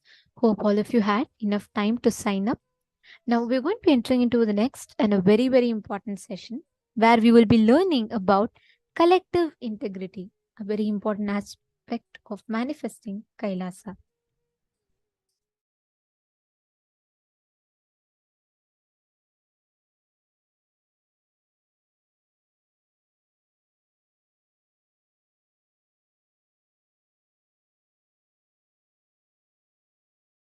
Now listen, let me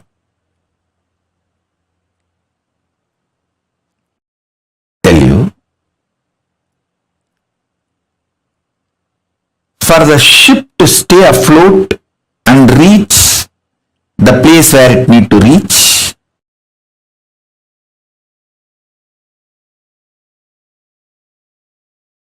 everyone in the ship need to be integrated. It's called collective integrity. A maintenance engineer cannot think, oh, I have done my job, but the fuel manager is not doing his job, or the cleaning person is not doing his job. So if the ship sinks, I will not be blamed, I will not be questioned, I am safe. Let whatever happens to others, or whatever others do or don't do, what is there for me? That level of integrity will not work for the ship to stay afloat. This is exactly done by the Hindus.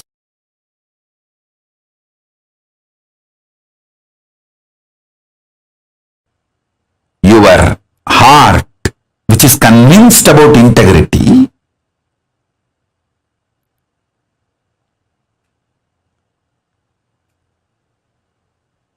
need to convince all the organs of your body and organs of your life. See, when I say organs of your body, you all understand. Heart, lungs, brain, intestine, all the organs. You all even feel, yes, I should convince all the organs of my body. True. But why should I convince the organs of my life? They should convince themselves.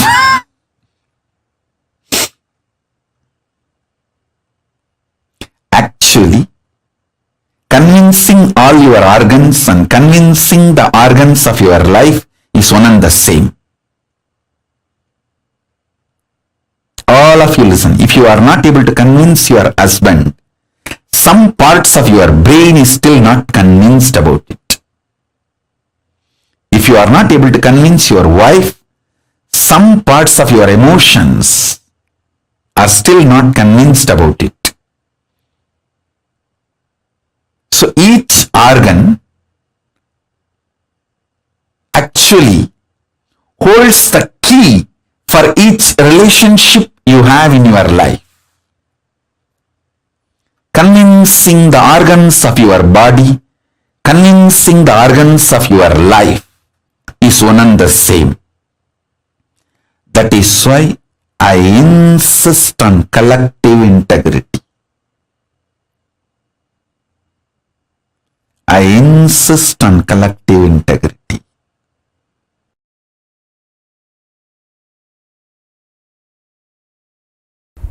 Understand? Your stomach pain will be directly connected to the cobwebs you have not cleaned in your bedroom. Your ulcer is directly connected to the outside veranda you have not cleaned your house. Don't think how can that and this be connected. Only if you have ulcer, stomach problems, your eyes will not even be aware of the dirt around you. If your eyes are not even aware of the dirt around you, something is boiling inside you. You are preoccupied. All preoccupation manifests ulcer, understand? All preoccupation. If you take haritaki powder, you will clean your house. This may all look very funny, very funny side effects. You think, oh, if I take Aritaki powder, I'll clean my restroom. That I understand. Why will I clean my veranda? Live, you will understand. Many of these things are interconnected. Many of these are interconnected. If you take Aritaki powder and heal the ulcer inside, suddenly your words towards your mother-in-law will become soft and completion based. The relationship will develop. It's too funny. It is too funny. What affects what? Which one touches which one? It is too funny. Let me give you the precise solution. State is achieved by unclutching, completion, all the methodologies of putting you in Nirvikalpa Samadhi as on now.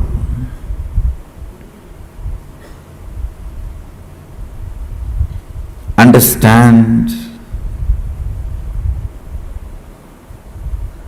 I don't see any of my disciples at least manifesting any power without touching the Nirvikalpa Samadhi. And I also make sure you don't manifest powers before you touch the Nirvikalpa Samadhi, because if you start manifesting before you touch Nirvikalpa Samadhi, it will be Siddhi, not Shakti.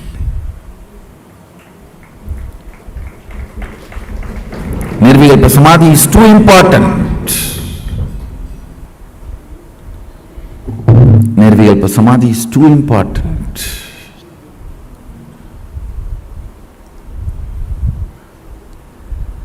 State is achieved by unclutching, completion.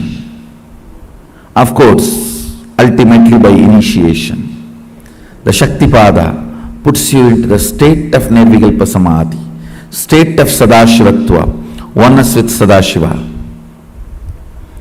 The space is created by more and more completion with others. When I say completion with others, whatever you perceive or cognize as others,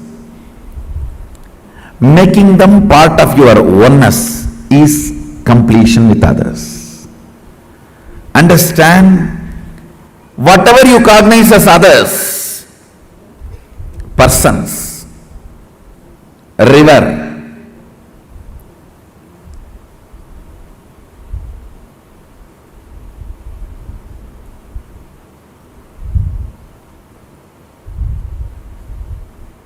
hill, whatever you may cognize as others, imbibing them as part of you, getting them as part of you, making them feel as you, recovering your oneness with them is completion with others. Understand? I am defining completion with others. Anything, anybody you cognize as others, bringing the original cognition back that they are one with you, waking up to the oneness with them or at or it, realizing the oneness again is completion with others. Completion with others is not apologizing to others. Understanding others. Others are as complicated as you. Understanding others are as complicated as you. brings completion with others. You are not a bad person, you are a complicated person. All your dimensions are very strong. What others consider as good part of you, what others consider as bad part of you, all are very strong. I tell you, just like you are complicated, everyone is complicated. Understanding everyone is complicated brings completion with others, and you start feeling oneness with them. You start feeling oneness with them. Identifying yourself with others, putting yourself not in their shoes but in their crown. Why should always that word, putting yourself in their shoes? No. We Hindus, we put ourselves in their crown.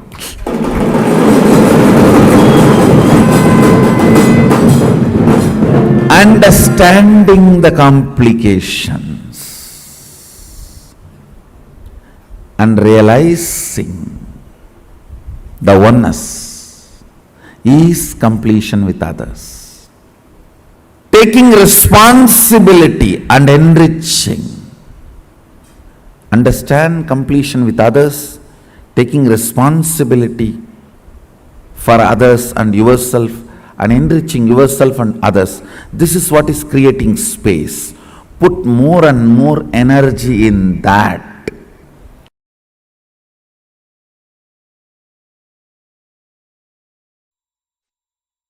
All your patterns, obsessive, compulsive, reactionary patterns, are not worthy. Life, Paramashiva's powers are only worthy to manifest, celebrate, enjoy. Listen carefully. Listen intensely.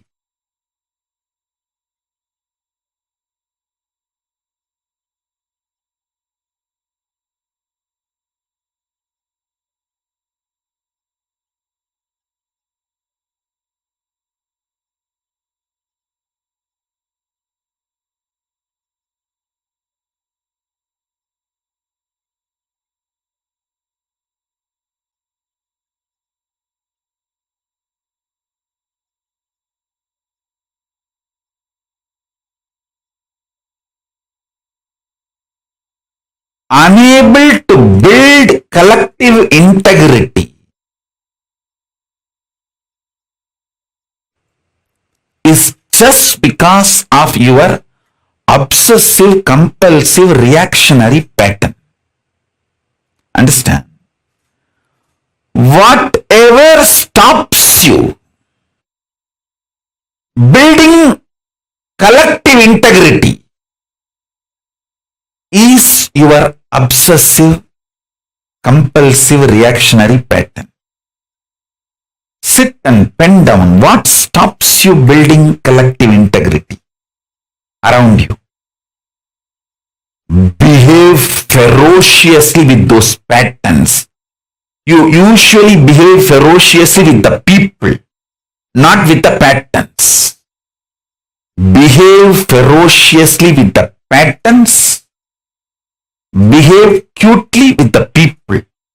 You do opposite. You behave ferociously with people and behave very cutely with your patterns.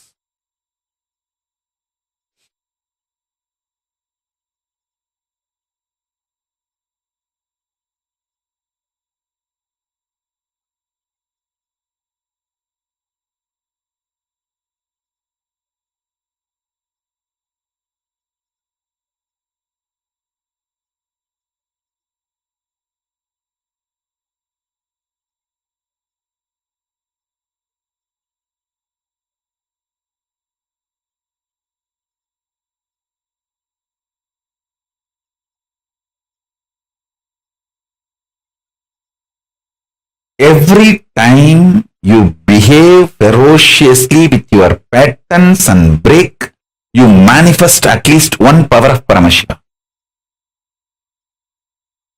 Listen.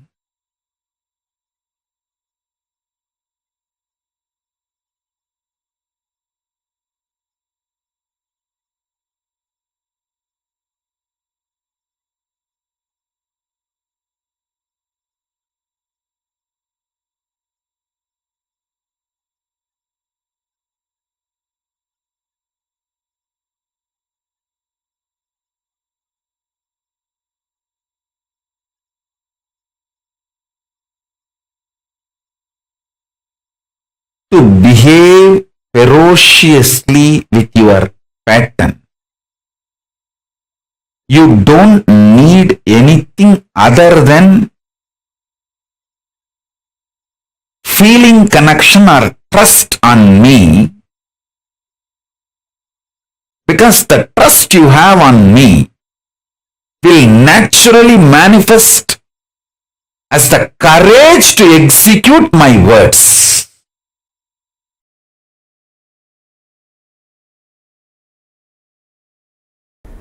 Intense activism, involvement, and deciding to make it happen. Nothing else is useful. Nothing else is required. The stamina, energy in the guts to make it happen. Will persistence.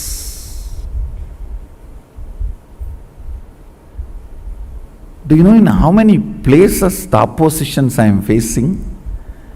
But I don't think even once, I don't feel cognized even once, nobody is supporting me.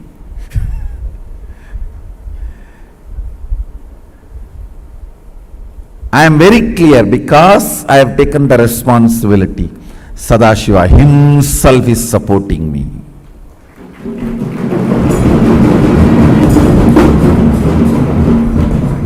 He himself is manifesting. He himself is doing everything. Understand, you will have in your inner space 10 choices. One, oh, I am trying every best, nobody is supporting me. One thought current. Loser. Losers don't sacrifice. Losers are the arrogant, abusive fellows. Out of arrogance and abusiveness, no sacrifice will happen. This is another one thought current. The one more thought current. Oh, if I take the responsibility, I am only questioned, I am not supported. You are given everyday food, that is a support. You are given all your basic needs, that is a support. You are given all the survival needs, that is a support. But nobody bothers about all the support available. They think, oh, all my work everyone will do and I will put my name, that is what is called support. So that is what if you are defining and expecting as a support.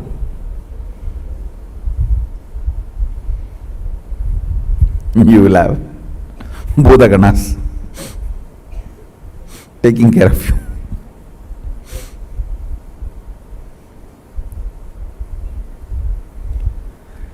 All these thought currents will run in you. It is you who need to decide to which thought current you are going to give life. To which thought current you are going to give life. You are an adult, decide to which thought current you are going to give life. Your life is going to be like that, that's all. To which thought current you are going to give life, your life is going to be like that, that's all. Understand?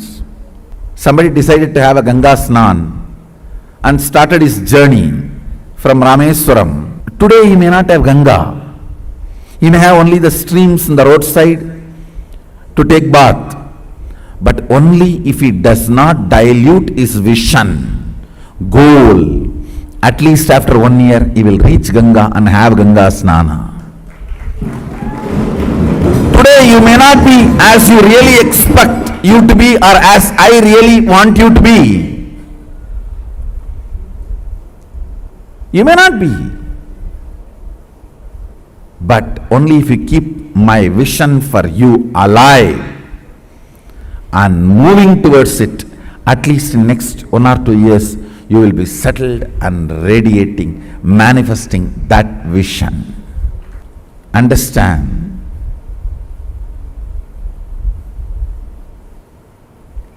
Life happens to you when you decide to make it happen. If you are sitting, let things automatically come. Automatically only one thing will come, that is problems. Life happens to people who consciously decide. That is actually a good news. It comes to you only the way consciously you decide. Means what? You develop, you decide, you design. That's such a good relieving news. So I know there will not be any unexpected problems. That's a freedom. Feeling empowered. It is we who decide and design the life. To what you are loyal, that will be your life.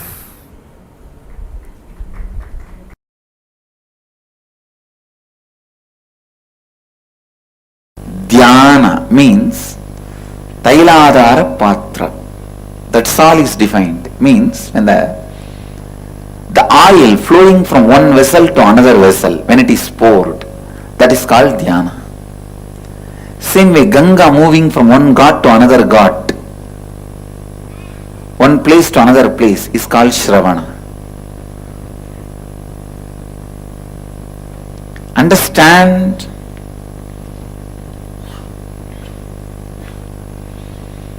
Shravana, listening, is one of the most powerful process to achieve completion. Most powerful process to achieve completion.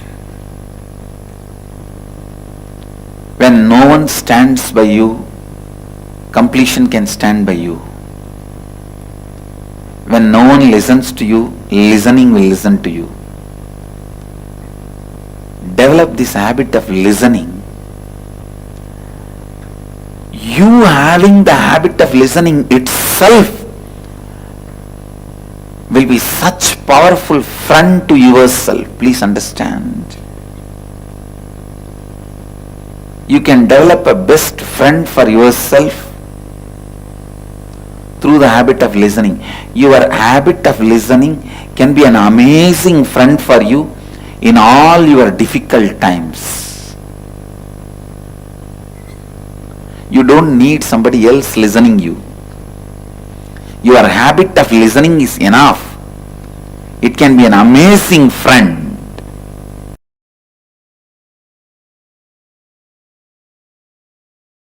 For that 6 days, all of you who want to do Kandasashti Vrata, gather in one place. Cook together. Have only one meal during the sunset. Whole day don't eat anything. Do Kandasashti Parayanam 36 times. Sit as a group from morning till evening. That 6 days take off. Whoever wants to do Kandasashti Vratam, all of you gather in one place. Stay in one place. Rent a place and stay in one place. From morning till evening. Do 36 times Kandasashti Vrata. Means Kandasashti Parayanam. Kandasashti Kavacham chanting. And evening, before the sunset, have only one meal. All of you cook together. Work together. Cook. Offer it to Subramanya. And eat before going to bed. Late night, do Rudrabhishekam. Listen. In Hindu tradition, in Agamas, Doing Rudrabhishekam to Subramanya is tradition. Night is the time the third eye of the Paramashiva opened up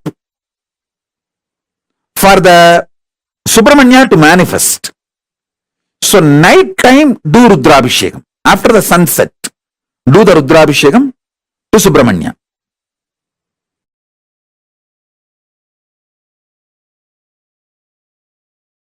Kailasa lifestyle is a beautiful preparation for you to live comfortably in the higher planes, vertical time zones. When you go there, you won't feel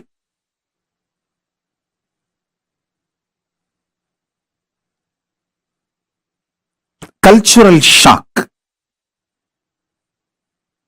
You will not feel cultural shock when you go to the higher planes if you learn the Kailasa lifestyle here on the planet Earth.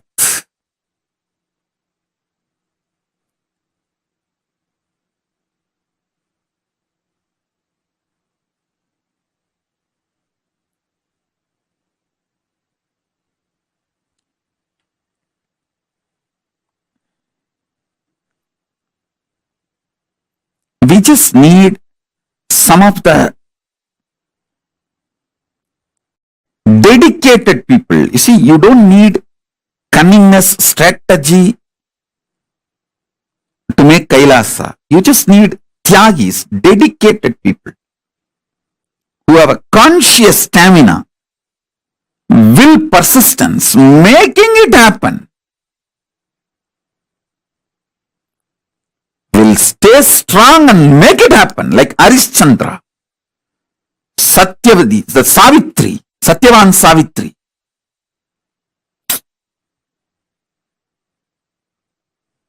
Whatever.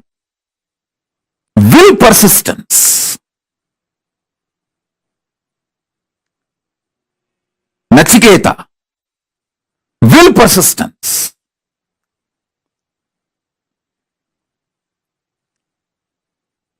A child fasting for 2.5 days without food and water is equivalent to an adult fasting for 2.5 years. Because for child, food is the only life, source of life. For an adult, there are multiple sources of life. His body has evolved to use multiple things as source of life. But for a child, food is the only source of life. And a child, Nachiketa, fasting for 2.5 days is equivalent to an adult fasting for 2.5 years with a will, persistence. Satyavan Savitri, Nachiketa, Arishchandra,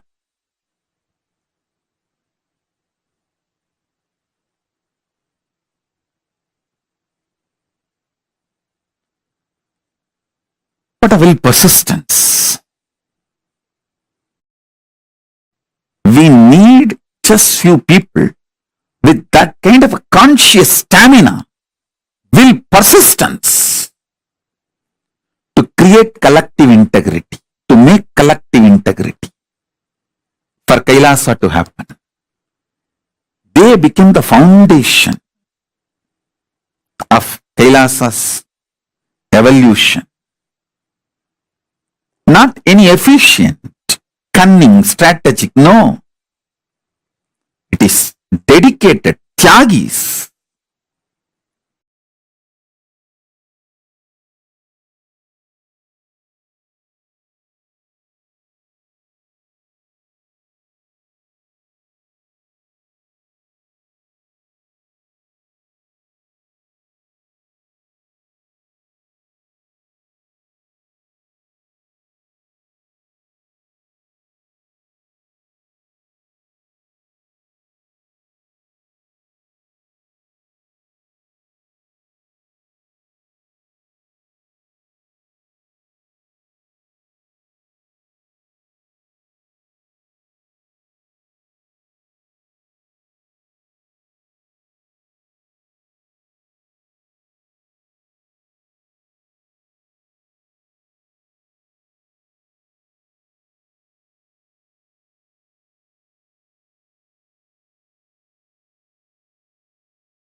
Yes.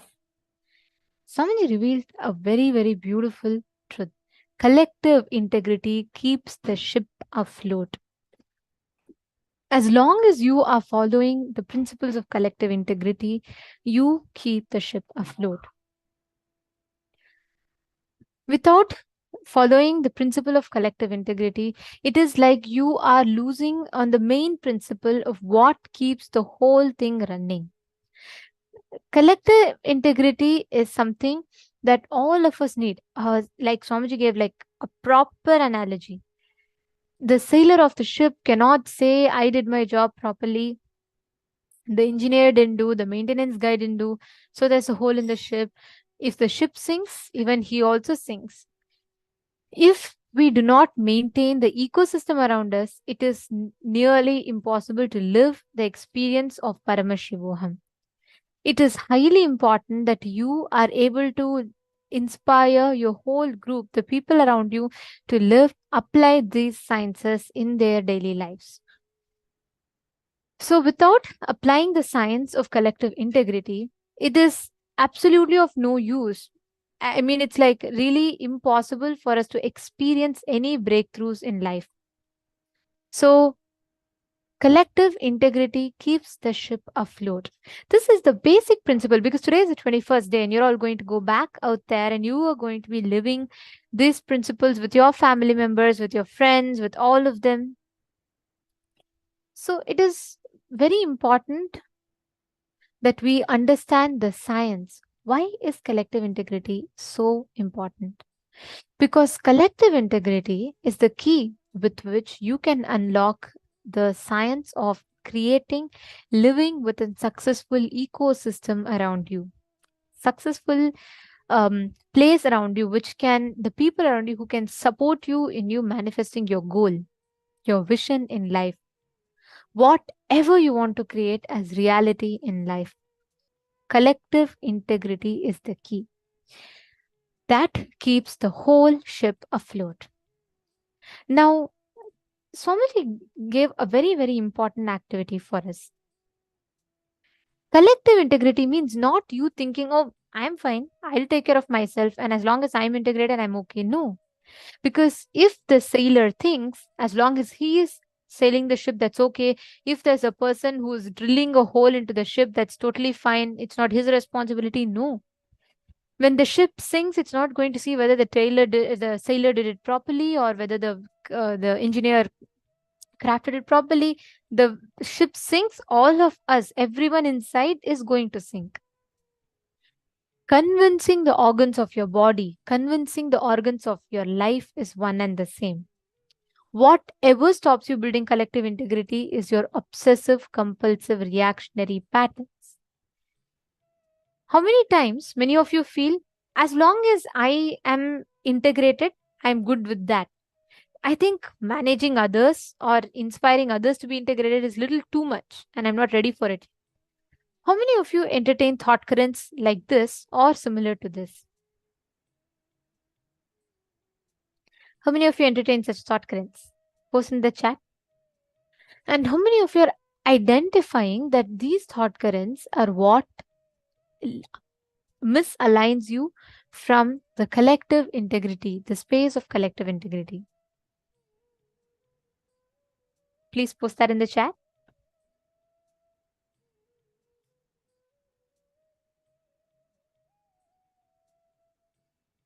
Beautiful.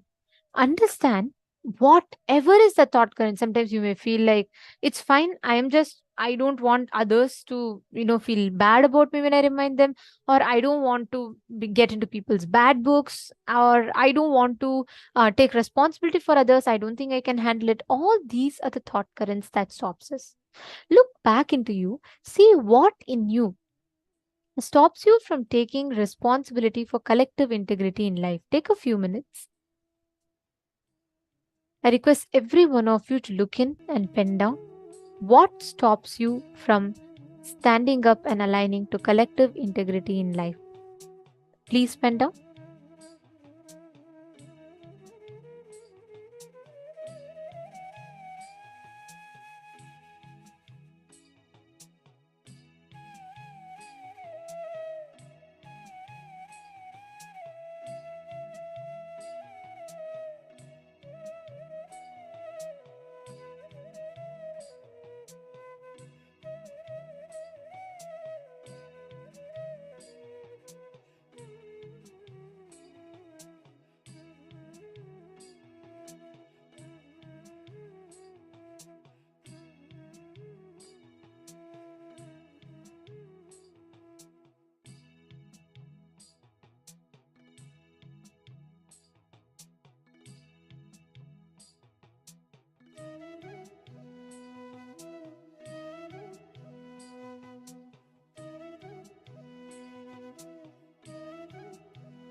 relax.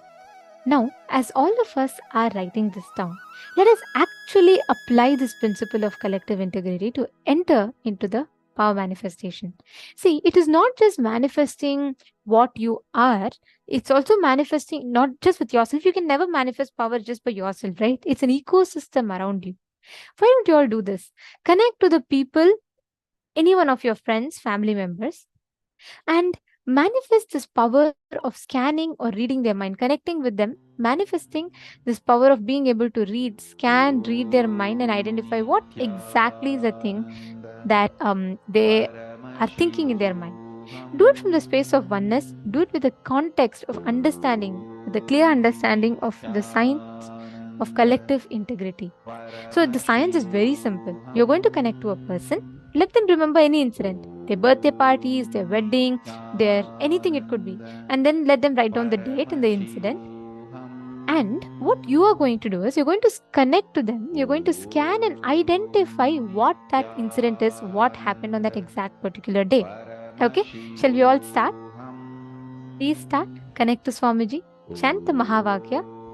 Actually, you will be able to see it clearly appearing like a movie visual on your third eye. And sometimes it may happen very randomly. It will start with one, continue with, like it'll start with showing you a tree, and then suddenly it'll show you a family, then it'll show you a car. But start describing whatever you're seeing. Even if you think it's just distorted or, disjoint visuals, it's okay. Go ahead and tell whatever is coming in your third eye. Start with that. I request every one of you here to do it. Let's start. Please chant Mahavak. Paramashivoham Om Nithyananda Paramashivoham Om Nithyananda Paramashivoham Om Nithyananda Paramashivoham Om Nithyananda Paramashivoham Om Nithyananda Paramashivoham Om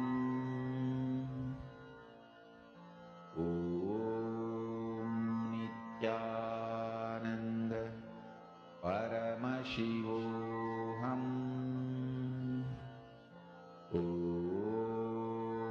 Nithyananda Paramashivoham Om Nithyananda Paramashivoham Om Nithyananda Paramashivoham Om Nithyananda Paramashivoham Om Nithyananda Paramashivoham Om Nithyananda Paramashivoham Om Nithyananda Paramashivoham